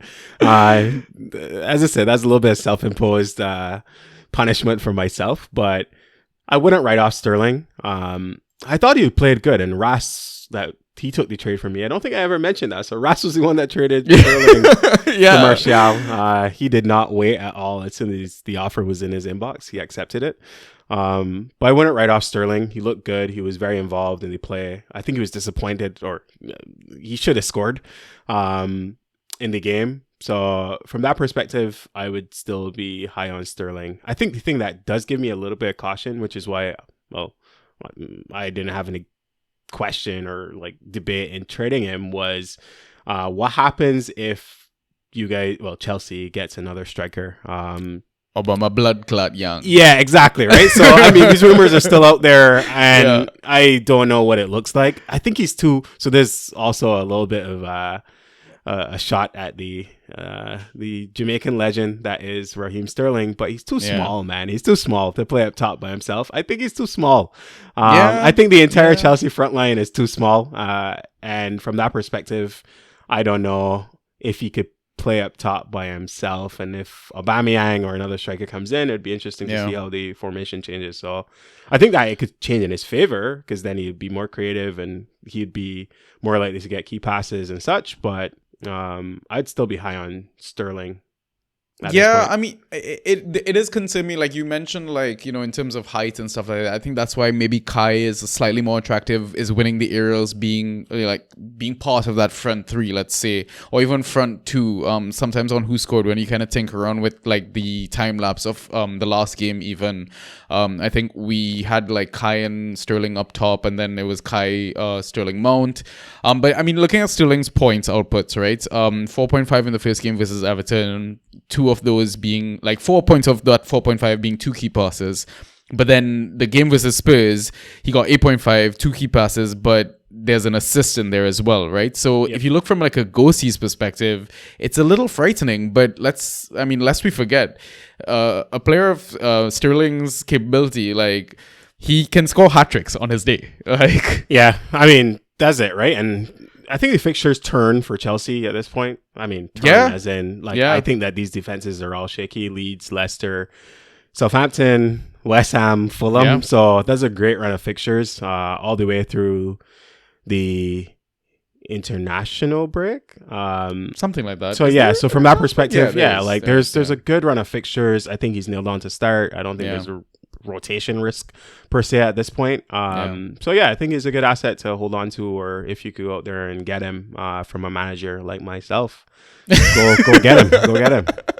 I mean, buy low now and then maybe sell high after that run. Yo, that's what we all do, right? That's what we do with the stunks. Yeah. All right. Final question coming in from Yao G8. I don't know how handles and shit work on Discord. You got to teach me that shit, Kel. But his question is there any value for trading for Richarlison, basically a 2 for 2 or something like that? So basically, like, not included in the screenshot is, he asked me in detail, was I think he owns Kulusevski, and the other manager was basically asking for Tarkowski from him and offering him Richarlison for that handcuff sort of situation. But I told him, keep Tarkowski. Like, he's going to be one of the top maybe 10, 20 defenders come end of season. No? Yeah, I agree with that. I think that I wouldn't do it at this point. Spurs is going to be interesting. I think that their back line is nailed. I don't like from all accounts. They're not going to rotate, in my opinion. But up front, I think that there could be tinkering. Yeah. I think Conte is going to give it some time, though. I think when Europe spins up, then we might see more rotation.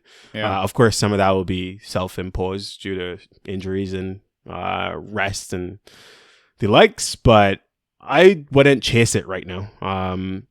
I think Tarkowski is a better asset to own. I think that Richarlison will be the first sub off the bench, but I don't think that you need to do that deal right now. I mean, maybe if you have auto subs, have Richarlison. Possibly. But who the fuck plays with that shit? Yeah, I mean, if you had auto subs, maybe.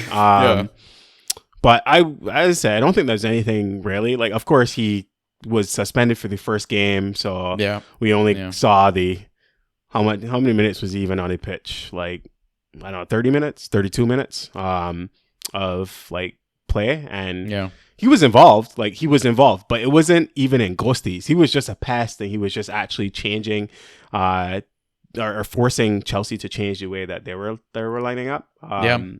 So from that perspective, I think that he's good, like IRL in real football to have as an option. But I think for right now, I don't think that there's any like indications that he's somebody that you should be going after in Fantrax.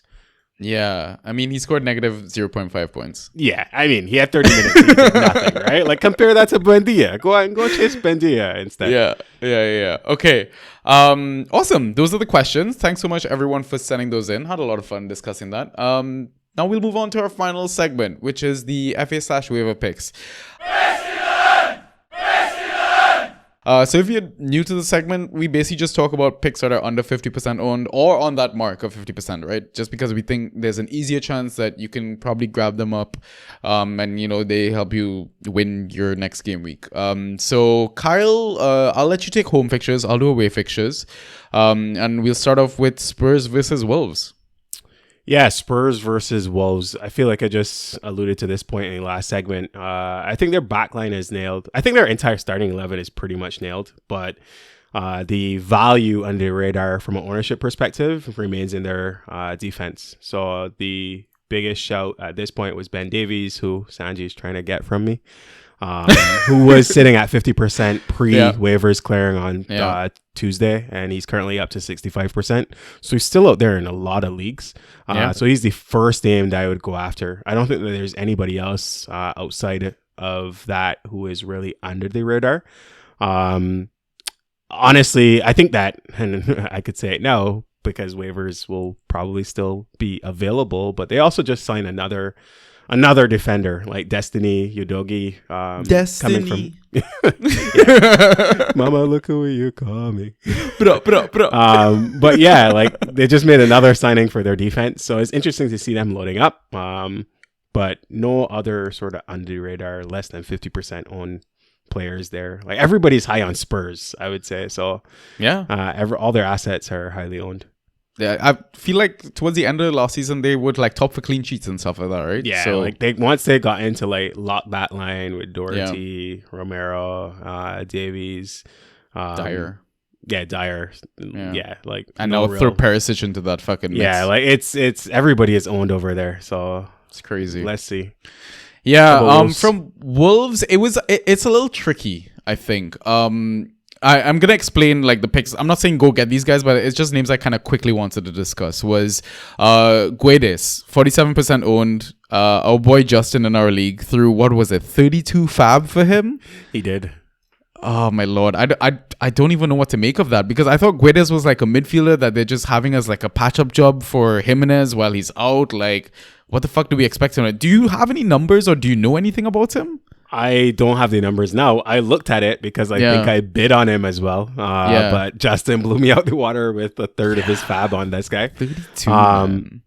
He looked like if he like had like last season, obviously not in the Premier League. Like he had good attacking returns. He looked like he was creative and he could be a creator.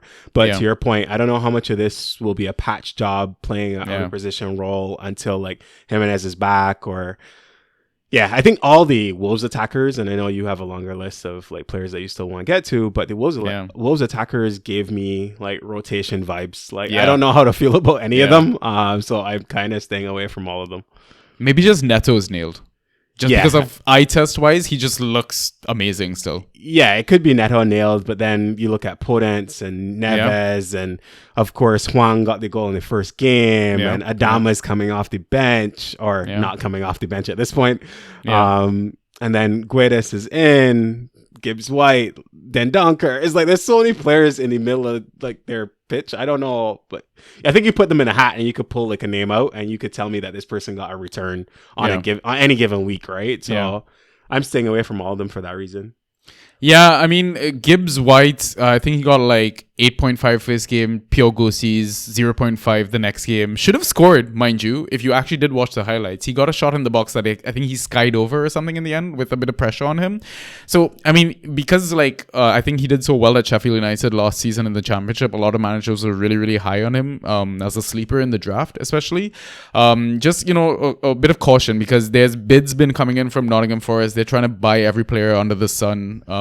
So just be a little wary about that. Like, for example, right now I'm trying to trade him out at the moment, right? To see if you know, maybe he gets another good game with Gossis. I can kind of convince Kyle to get him or another manager. Dendonker 37% owned. Like, I know he smashed 16 points in his first game, but then we saw Dendonker being Dendonker, like inconsistent, got what, like less than 5 points or something this game week. Something like that. Yeah, he only put up 4 points. Yeah, there you go. Right. So just, you know, don't be fooled by these high ass numbers one game week and then the next sort of thing. And then in terms of like a fixture warning for Wolves defenders, because I know most of them are under 40% owned, right? Yep. The likes of Johnny, the likes of Kilman, the likes of Collins. They've got a brutal fixture list coming up, right? Spurs, Newcastle, Bournemouth, Southampton, Liverpool, Manchester City, West Ham, Chelsea. I mean, maybe two of those games are worth kind of holding on for, like Bournemouth and Southampton. I feel like West Ham will kind of figure their shit out by that point by in the October season. 1st, they should. You would hope so, right? Yeah. So yeah, I'm a little worried about that Wolves defense. Like, ever since they switched from back five to back four, it's just like, I don't know. I don't trust Jose Sal, man. You said it like start of last season. That guy is... I don't trust him. But he's put up points so far. And, well, at least the last game, like, he got the penalty save. And I think he's fool's gold. I still maintain he's fool's gold. Agreed. All right, let's move on to the next game. Crystal Palace versus Aston Villa. Joachim Anderson. The wily veteran there, I think, is the biggest shout, like at 41%, or he was 41%. He is currently up to 43%. So not a lot of action. I think, honestly, and this is the sad side of football, not to distract, but like people clearly have been spending too many time in this man's DMs with like random like hate messages. Fucking disgusting. I mean, I know that those are not the Fantrax managers, but people are sleeping on this guy. People are sleeping on this guy, in my opinion. I think that the first game against Arsenal, he was really creative and really attacking. They had I think a little bit of unfortunate result. Not unfortunate result, but like I don't think the scores reflected the performance.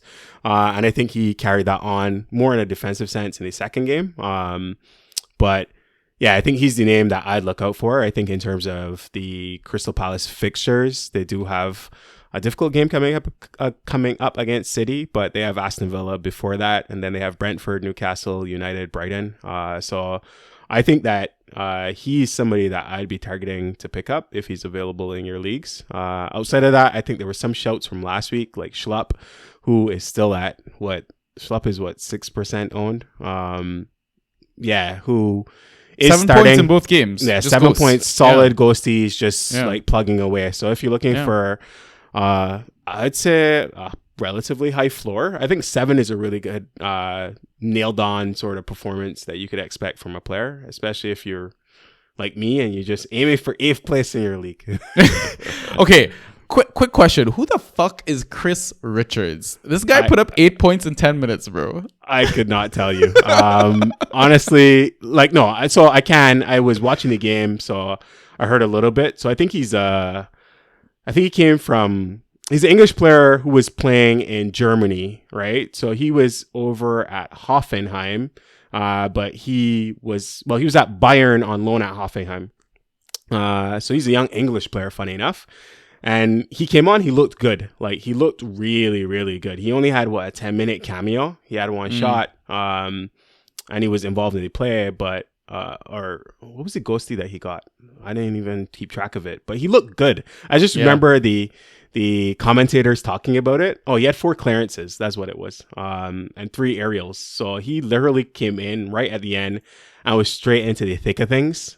He looked like a good, solid defender, though, in his 10-minute cameo. Yeah, I don't know if that's maybe potentially one to watch for the future. I mean, your Dynasty League, maybe? Could be. Honestly, I'd still watch him. Like, he's not under 21. He's just over the 21-year-old threshold, so I can't stash him. But definitely it's good to see young English players, young players from anywhere coming in and getting a chance in the Premier League. Yeah, I mean, he's got a key pass in there as well. Yeah, so there you go. He's involved in a lot right at the end of that game. Yeah. So at Aston Villa, Kamara at 14% owned. I feel like he's also one of those Schlupp / Harrison Reed players. Is like another player that I'm going to shout later on. Just in the thick of things, just picking up consistent mid ghosties, I want to say, right? Like just sub 10 points.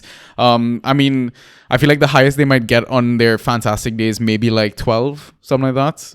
Let's say they get an assist. I don't think these guys are goal scorers, right? But if you need someone to kind of tick along, for your game week, you just need points, someone's not starting for you, I think it's worth a punt. And maybe Callum Chambers, just because of that Diego Carlos injury. And last season, Callum Chambers had like a bit of a purple patch. Right? Yeah, it could be. I don't know. Like, I feel like there is Chambers and Konsa, and there's Tyrone options. Mings. Yeah, there's options in terms it of where doesn't they really go. get better. Like, yeah. So let's see how they actually think about replacing Carlos given that injury. But I agree with that. I think you would add him to the watch list, and then kind of wait and see when lineups come out, and then make the decision then. Look out for those rockstar leaks, man. Yeah. So next game, Everton versus Nottingham Forest. Everton, I went with Iwobi. I think that he's been nailed. He's been playing a more defensive role than we've obviously come to know him over his entire career. It suits him too. It does. But yeah, he looks good. And I feel like we should just, this is me pitching Sanji on updates or upgrades we should be making. We should tweet out the picks afterwards so that folks don't have to go searching through. But of course, the pod is still here if they want to listen to the commentary around it. I think that he's another one of these solid players that will put up like a high floor points. I think maybe 7 on average. Funny enough, his season average last season was 7 points per game. And first 2 games, he's put up 7 points as well, right? So if he's one of these players that you're just plugging a gap in your lineup, and you're just trying to make sure that you don't end up negative on some wild player, then I think Iwobi is a good shout. He's still sitting at like 24%, 27% ownership at this point. And then eye test wise, we alluded to this if you were held on through this pod at the beginning. Of course they have. Of course. But Onana in the oh man. Yeah. Are you who is it on Match of the Day? Alan Shearer. Yeah, Alan Shearer. Yeah. Now he's just doing like songs every fucking episode. So that was a really funny clip. But yeah, like Onana looked good coming on in his cameo, and it'll be interesting to see if he gets more playing time, if that translates. But he looked good. He looked good, man. He looked really good in his cameo. So let's see if that translates. I will star him. I would asterisk him as one to watch. Yeah. Then the other one that I called out with respect to injuries, and I think he put up 5 points or 6 points in his run out. 5 points was Salomon Rondon. And he's sitting literally at 1% ownership. So if you want to buy early on somebody, I would say Rondon. He had obviously served a suspension in his first game. Coming into his second game, he did not start. They continued with Anthony Gordon up top. Yeah. And funny enough, Chelsea apparently, if the papers are to be believed, are throwing out a cheeky Anthony Gordon bid. Fucking get that. I don't get it either, but let's keep an eye on that one awesome. because Yeah. I think Rondon is still a player who could put up decent ghosties in this league. Like the only reason I see it happening is because I think Cho might be on his way out on loan, not selling for sure, because we know his potential, and maybe just competition. I don't know. You add competition in any club, you assume all the other assets will kind of step up, right? Their game. So that could that's fair. only be But the I only mean, thing. as I say, I think if that move happens, Rondon is nailed on like starter as long as Calvert-Lewin is out injured. So I think it'd be interesting, of course, to see how they reshape the entire attack. But in terms of getting a player who is literally available in every league, I would fancy a cheeky punt on him. This is Nottingham Forest. What have you got to lose? Yeah, exactly. Right? One key pass, one shot on target, 2 aerials. Go get that guy if you want. Yep. Have a punt, you know. Nottingham Forest. So Toffolo 5% owned, Niakate 3% owned, and Dennis with 0% owned. Surely that has gone up, Kyle. Yeah, I didn't even check that as yet, but definitely. I mean, I wavered for him, so he's definitely not on 0% anymore. Yeah. He's up to 27%. So coming out of waivers, about a quarter of in a quarter of leagues, he's being picked up or wavered this morning. So he's still out there in 75% of leagues, guys. So if you're, of course, as I say, you're playing this roulette of not knowing who Nottingham will actually start. But I think, of course, given that he's a proven player in the Premier League, he had 10 goals, 6 assists last season. Of course, he got injured at some point, minor injuries along the way, but I think that he's a proven player. I think that between him and Awoni, I would more bet on Dennis to score goals. But he's proven in the Prem. So we'll see. So, I mean, my reasoning for Toffolo was wing back. Like, he's gonna play further up the pitch. I think when he played, what was it? As wing back for Terriers, he got 6 goals and 8 assists in 45 appearances. So he has an attacking return in him, right? Yeah, no, that's a good show. I think the thing obviously to throw caution to this is their fixtures still need to get through the end of August and then their fixtures turn. But let's see. Everton is, of course, I think a winnable game, especially off their performance against West Ham. But they have Spurs and City on a short week, right? So we get midweek games the week after next for game week 5. So from that perspective, maybe you want to see kind of how, and that's right up against the transfer deadline as well. So let's see how that finishes out. Yeah. And then the Knots assets all the way from the back all the way through. I think that they might have a lot of gems, and they're not wholly owned. Yeah. Only 3 people are owned over 50%. So I think Knots as a team overall is a team that I target for under the radar assets. Yeah, I mean, Niakate, across his 2 games, I think he has 18 clearances, 11 aerials. He got a couple of shots on target versus West Ham as well. And I don't know if he maybe thrives against more physical, out-of-form strikers, like one Antonio. I mean, he's coming up against one Rondon next, right? Yeah. So, right? The only thing, he has a bit of a flag. He came off with a slight knock or whatever. And Steve Cook came in for him, right? So keep an eye on that. Okay, next game, Fulham versus Brentford. What have you got?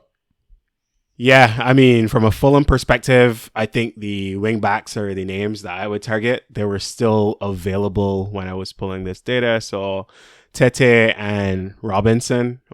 Tete is currently at 33%. Robinson is at 30%. So they're available for people to pick up. They're not available. It's funny. We talk about this, and if there were people in our league listening, literally none of these players are available. I mean, Ross doesn't even listen to our own fucking podcast. Yeah, but I mean, I'm giving props to these guys that they don't need to listen because they're all already owned in our league. So I can't even take advantage of my own alpha that I'm providing. So listeners, you should feel pretty privileged that you're getting these gems. Yeah. I would go with Tete and Robinson. I think that this Fulham team is more nailed. Actually, funny enough, in terms of all the teams, I feel like they're relatively disciplined. I think that they were very disciplined, of course, in the first game against Liverpool. They were also very disciplined and kept the clean sheet against Wolves.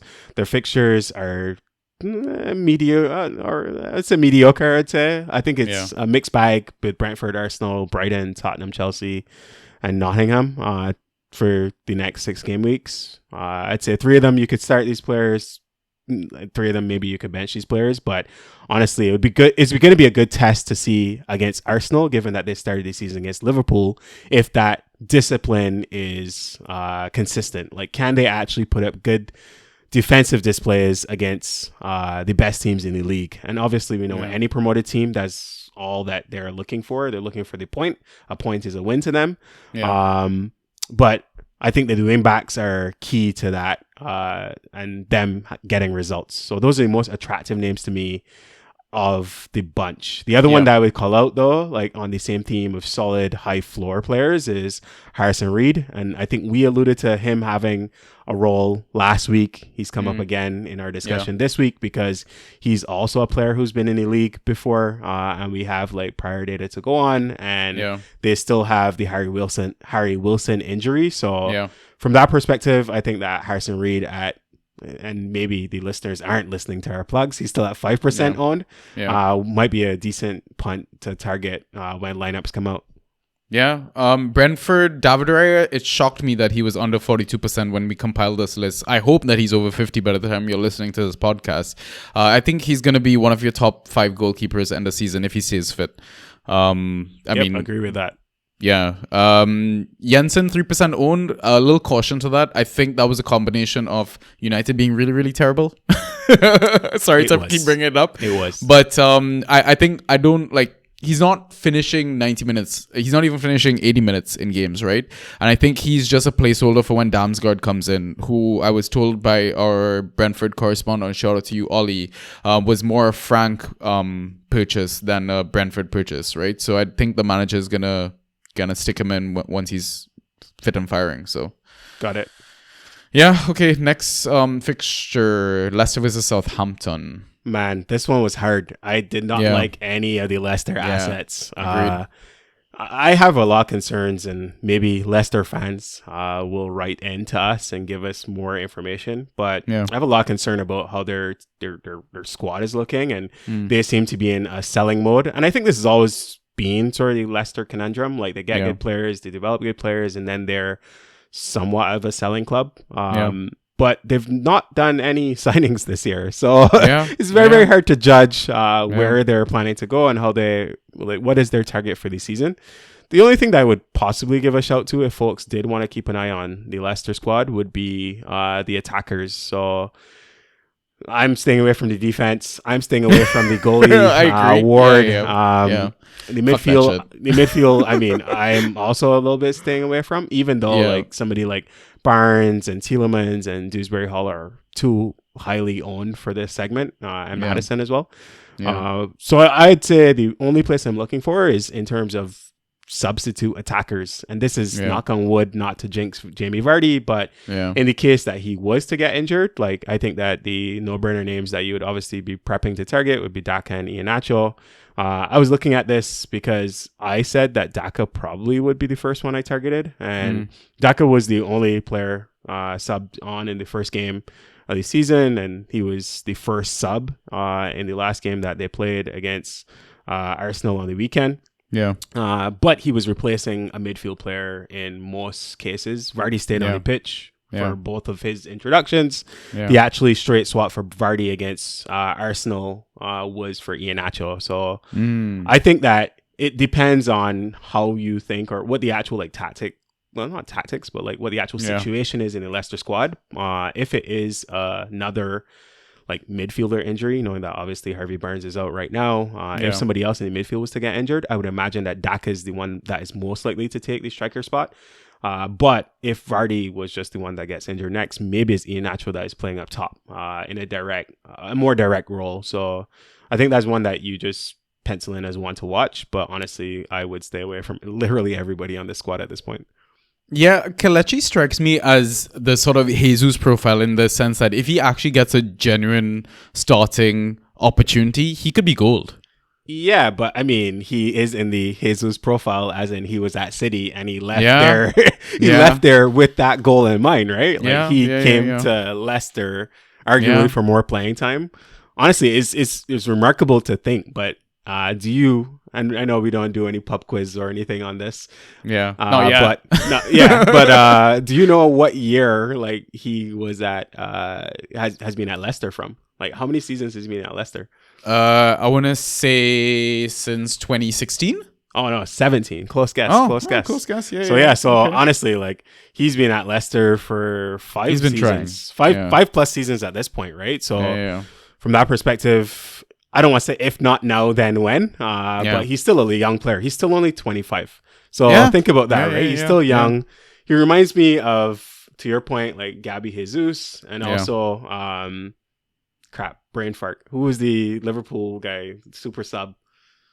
Divock Origi. There you go. Yeah. So I'm like, at an old age moment. But he reminds me of Origi as well, where at some point it's like, man, like maybe you want to have a little bit higher ambition. I mean, of course, Nigeria did not qualify for World Cup, so like that might also be a reason to keep an eye out on Iheanacho like longer term. Yeah, Vardy's old, man. That cryo chamber it can't be saving his ass all the time. Anyways, Southampton, quickly on them. Aribo 20% own. This name came up again. Genepo, yeah. Yep. 9% owned. I think those guys are definitely worth shouts, especially against that leaky Leicester defense. And this Sekou, is it Sekou Mara or Mara or whatever? Yep, yeah, 1% owned. Did you see his assist, by the way? No, it wasn't even just the assist. Like he just looked good coming on, man. Yeah, like, that was a great cameo of 20 minutes. The assist definitely stole the show. Yeah, but he looked good. He's also another one of these like really good like young players, right? He is technically under 21. He's 20 years old, and he just came in from Bordeaux. And I think that the Southampton team like are gonna give like Hassan Hudl like a lot of, at least the squad, the bench, they're giving him like a lot of tough selection decisions. So yeah, I think Aribo, Genepo started, like Aribo, Amara, Adam Armstrong. Like I think that they're gonna give like big selection headaches, or if this form persists, they're gonna give sparks off the bench. So unless they're down like 5-0. Or 9. And so I mean that could also happen. I feel like we're always waiting to see which game it happens in for the Southampton. Yeah. Okay. Next game, Bournemouth versus Arsenal. Yeah, Bournemouth, horrible fixtures. But Lloyd Kelly at the bank looked like the best of the bunch. I mean, we've got to ignore that Man City fixture, right? Yeah, I think we have to. Or we do like Pep and we just say, hey, like Bournemouth played really well. I can't do a Pep accent. But he always like gives praise to these teams that he thrashed. And I don't know if it's genuine or disingenuous, but that's just being like keeping face, you know? Yeah, I know, right? Like he's like, I don't want to be a villain. But yeah, even with conceding, if you go through these stats, like he still performed. He conceded what? They conceded 4 goals? Yeah. Everybody was in like multiples of 2s or 4s this weekend, it feels like. Yeah. But he had 13. Was it 13 clearances, or is that for the season? He has 13 clearances, 4 interceptions. Must be for the season. Yeah, it's for the season. 2 block shots, 3 aerials. Because they didn't concede in the first game. They won 2-0. Yeah. And he conceded 4 goals in this game, and he still only was on negative 2.5. So he was the best of the bunch. He was the best of the bunch when you remove the goals conceded. So I would keep an eye on that. He was very involved. And he was principally on Mahrez and KDB, which obviously is a headache. But I think maybe that's the play. Like if you are looking at the Bournemouth defense, like you look at like, of course, who they're gonna face up like 1-on-1 as opposed to the overall matchup, and then maybe you might take a cheeky punt that way, right? So you might get lucky, you might not get a clean sheet, but hey, if it was only conceding 1 goal plus all the ghost points, then I think that would be a good result for a Bournemouth defender. All right. I mean, Billing 23% and Kiefer Moore 14%. I think keep an eye on them as well. Yeah, I think we called these ones out last week as well. Yeah, I would just give a shout. I don't know what the state of Solanke's injury was, but I think that one, he got injured in training, right? Something like that. From that perspective, let's see if he does play or not. Yeah. Partey 49% owned and Xhaka 15% owned.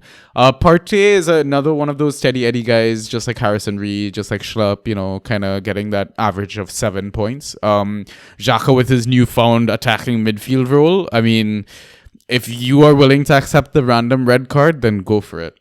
Yep, I agree with you. I think it's being a little bit inspired. It reminds me of Gundogan, almost like. Oh God, that's way too high. No, I know, but I don't think that he has the skill and he'll be as the performances will be there. But I think that him popping up in the box and you seeing him there for that finish, is good, right? So if he's going to be playing off and like actually making the runs, and I mean, of course, a part of it is who their opponent is. I wouldn't mind a cheeky punt. Okay. Next game, Leeds versus Chelsea.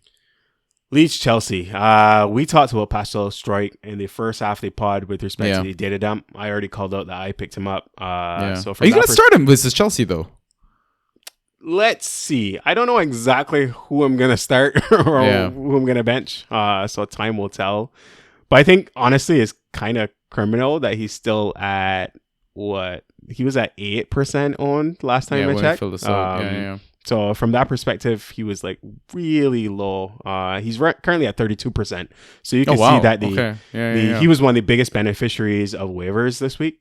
So from that perspective, I think I would target him. I think there were a couple other shouts in terms of Dan James. And honestly, I think Dan James came on for Bamford.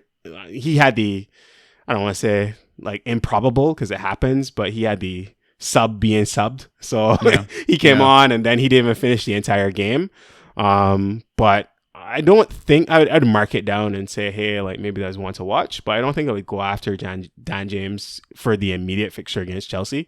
Maybe the week after. 5 points off the bench. Like he is a bit trigger happy. He improved sometimes. I don't know. Last season. Yeah. Agreed. And that's where I was going to say, like, I think the fixtures after that were Brighton, Everton, Brentford, and Nottingham Forest. I think that maybe I'd target him coming off of the like Chelsea game. But obviously that's also contingent on the Bamford injury. So I wouldn't chase it immediately, but maybe he's one to watch afterwards.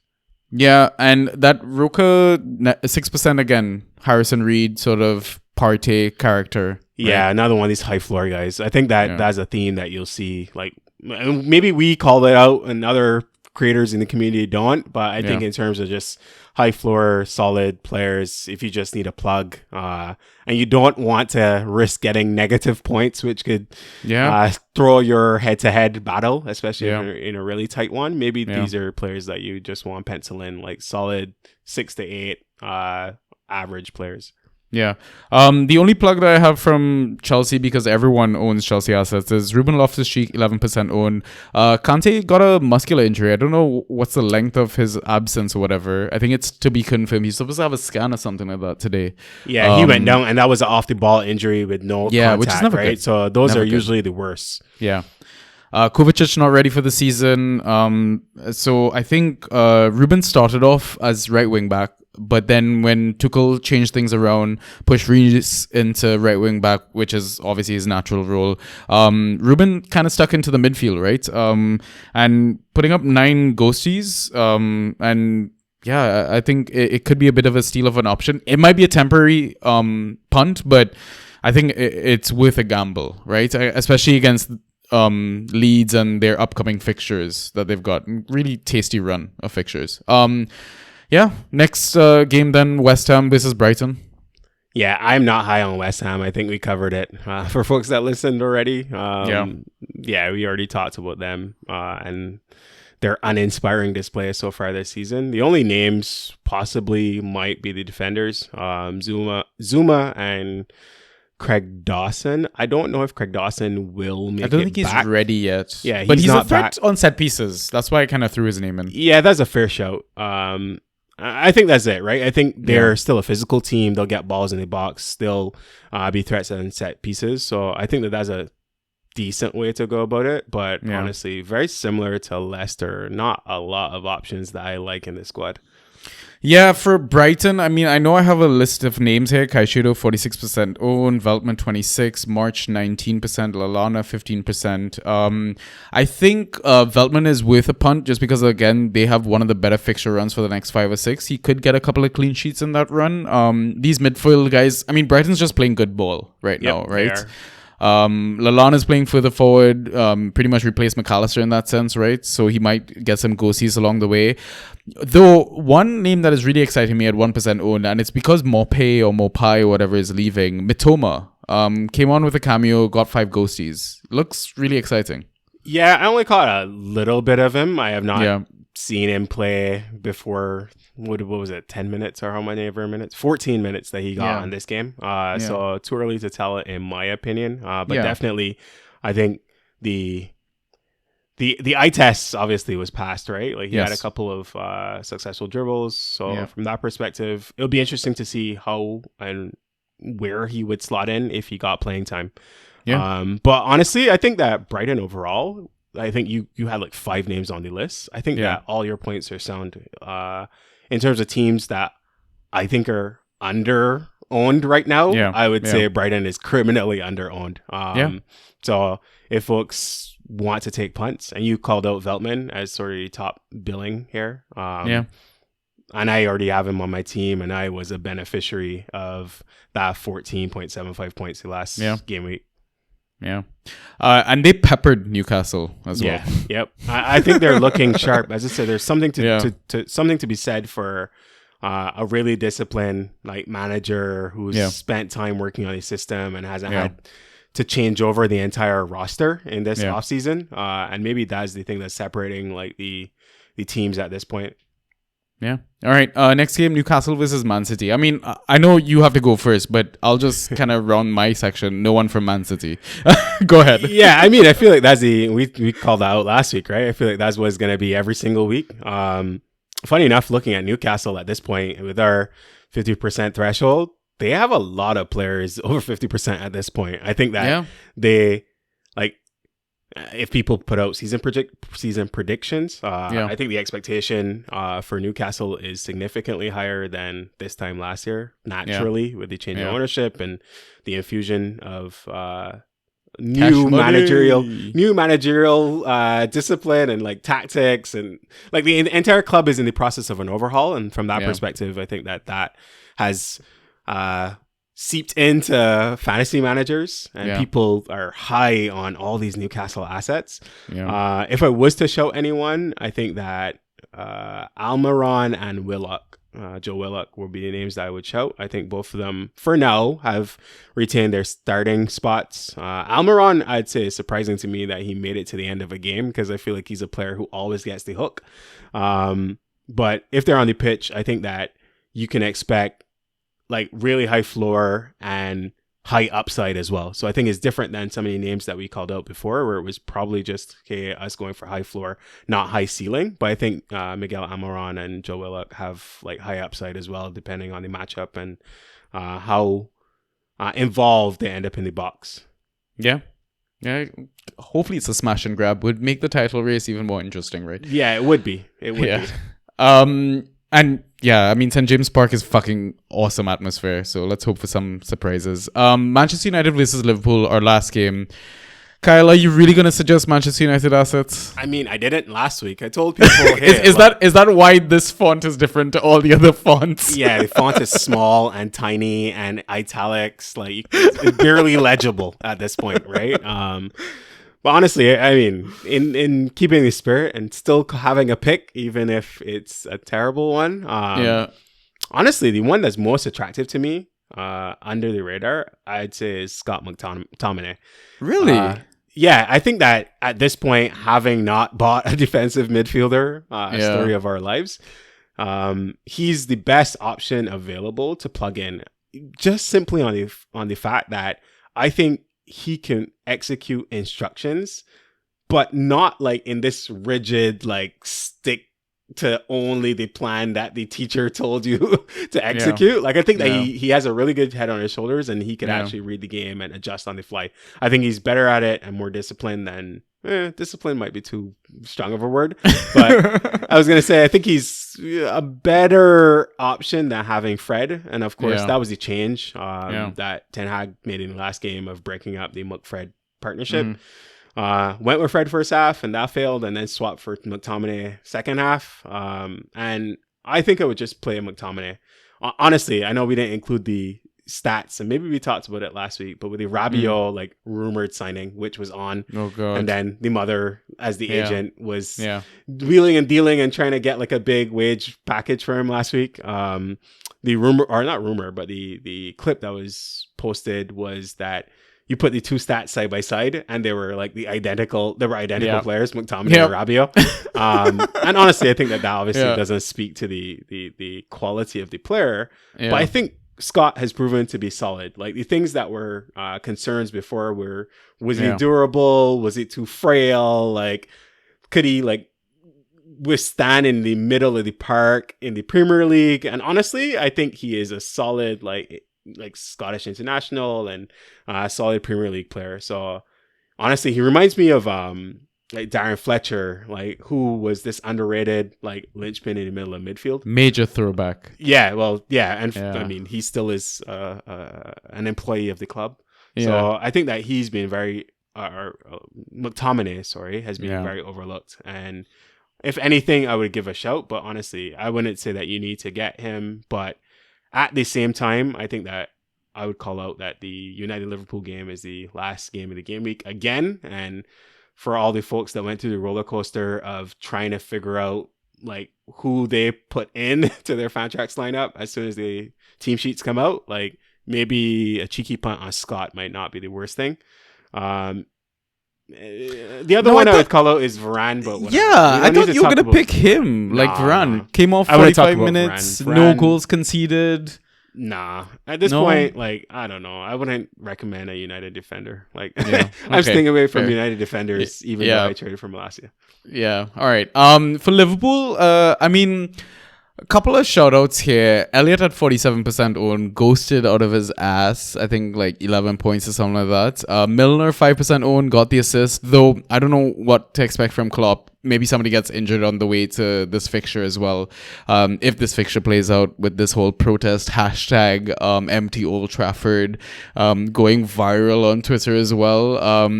But a couple of centre backs shout outs. Nat Phillips 18% own.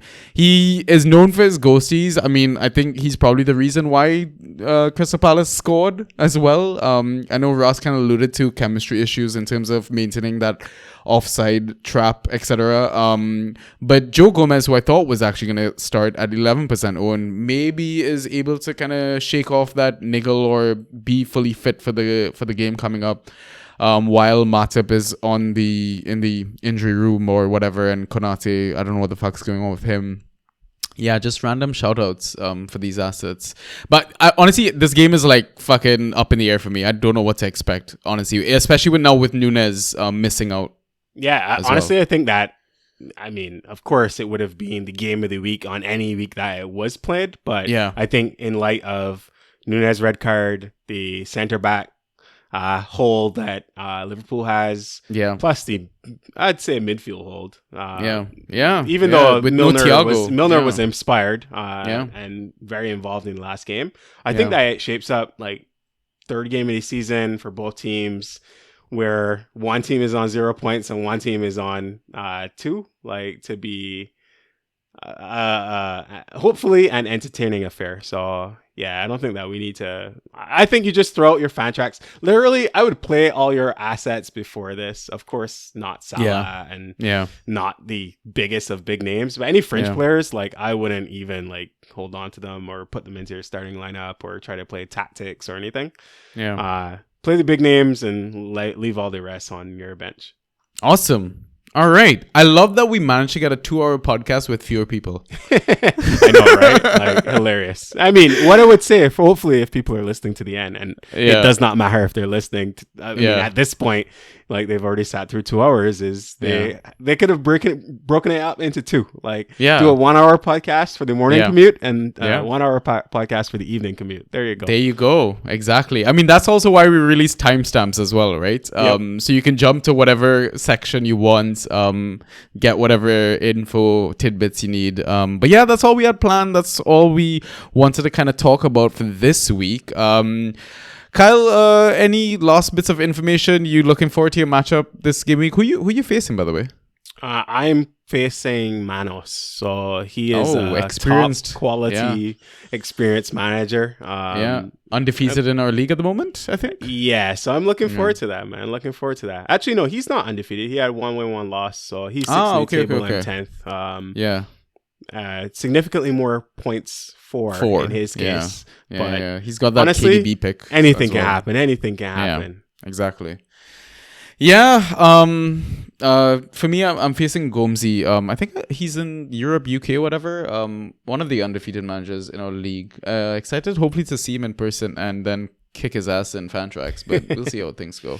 Hopefully we'll have the full cast as well, or a couple more bodies for the next episode. But until then, managers, just like Ross always alludes, have fun, take it easy, enjoy the game week. If you have any questions, slide into our DMs, etc. And until next time, peace.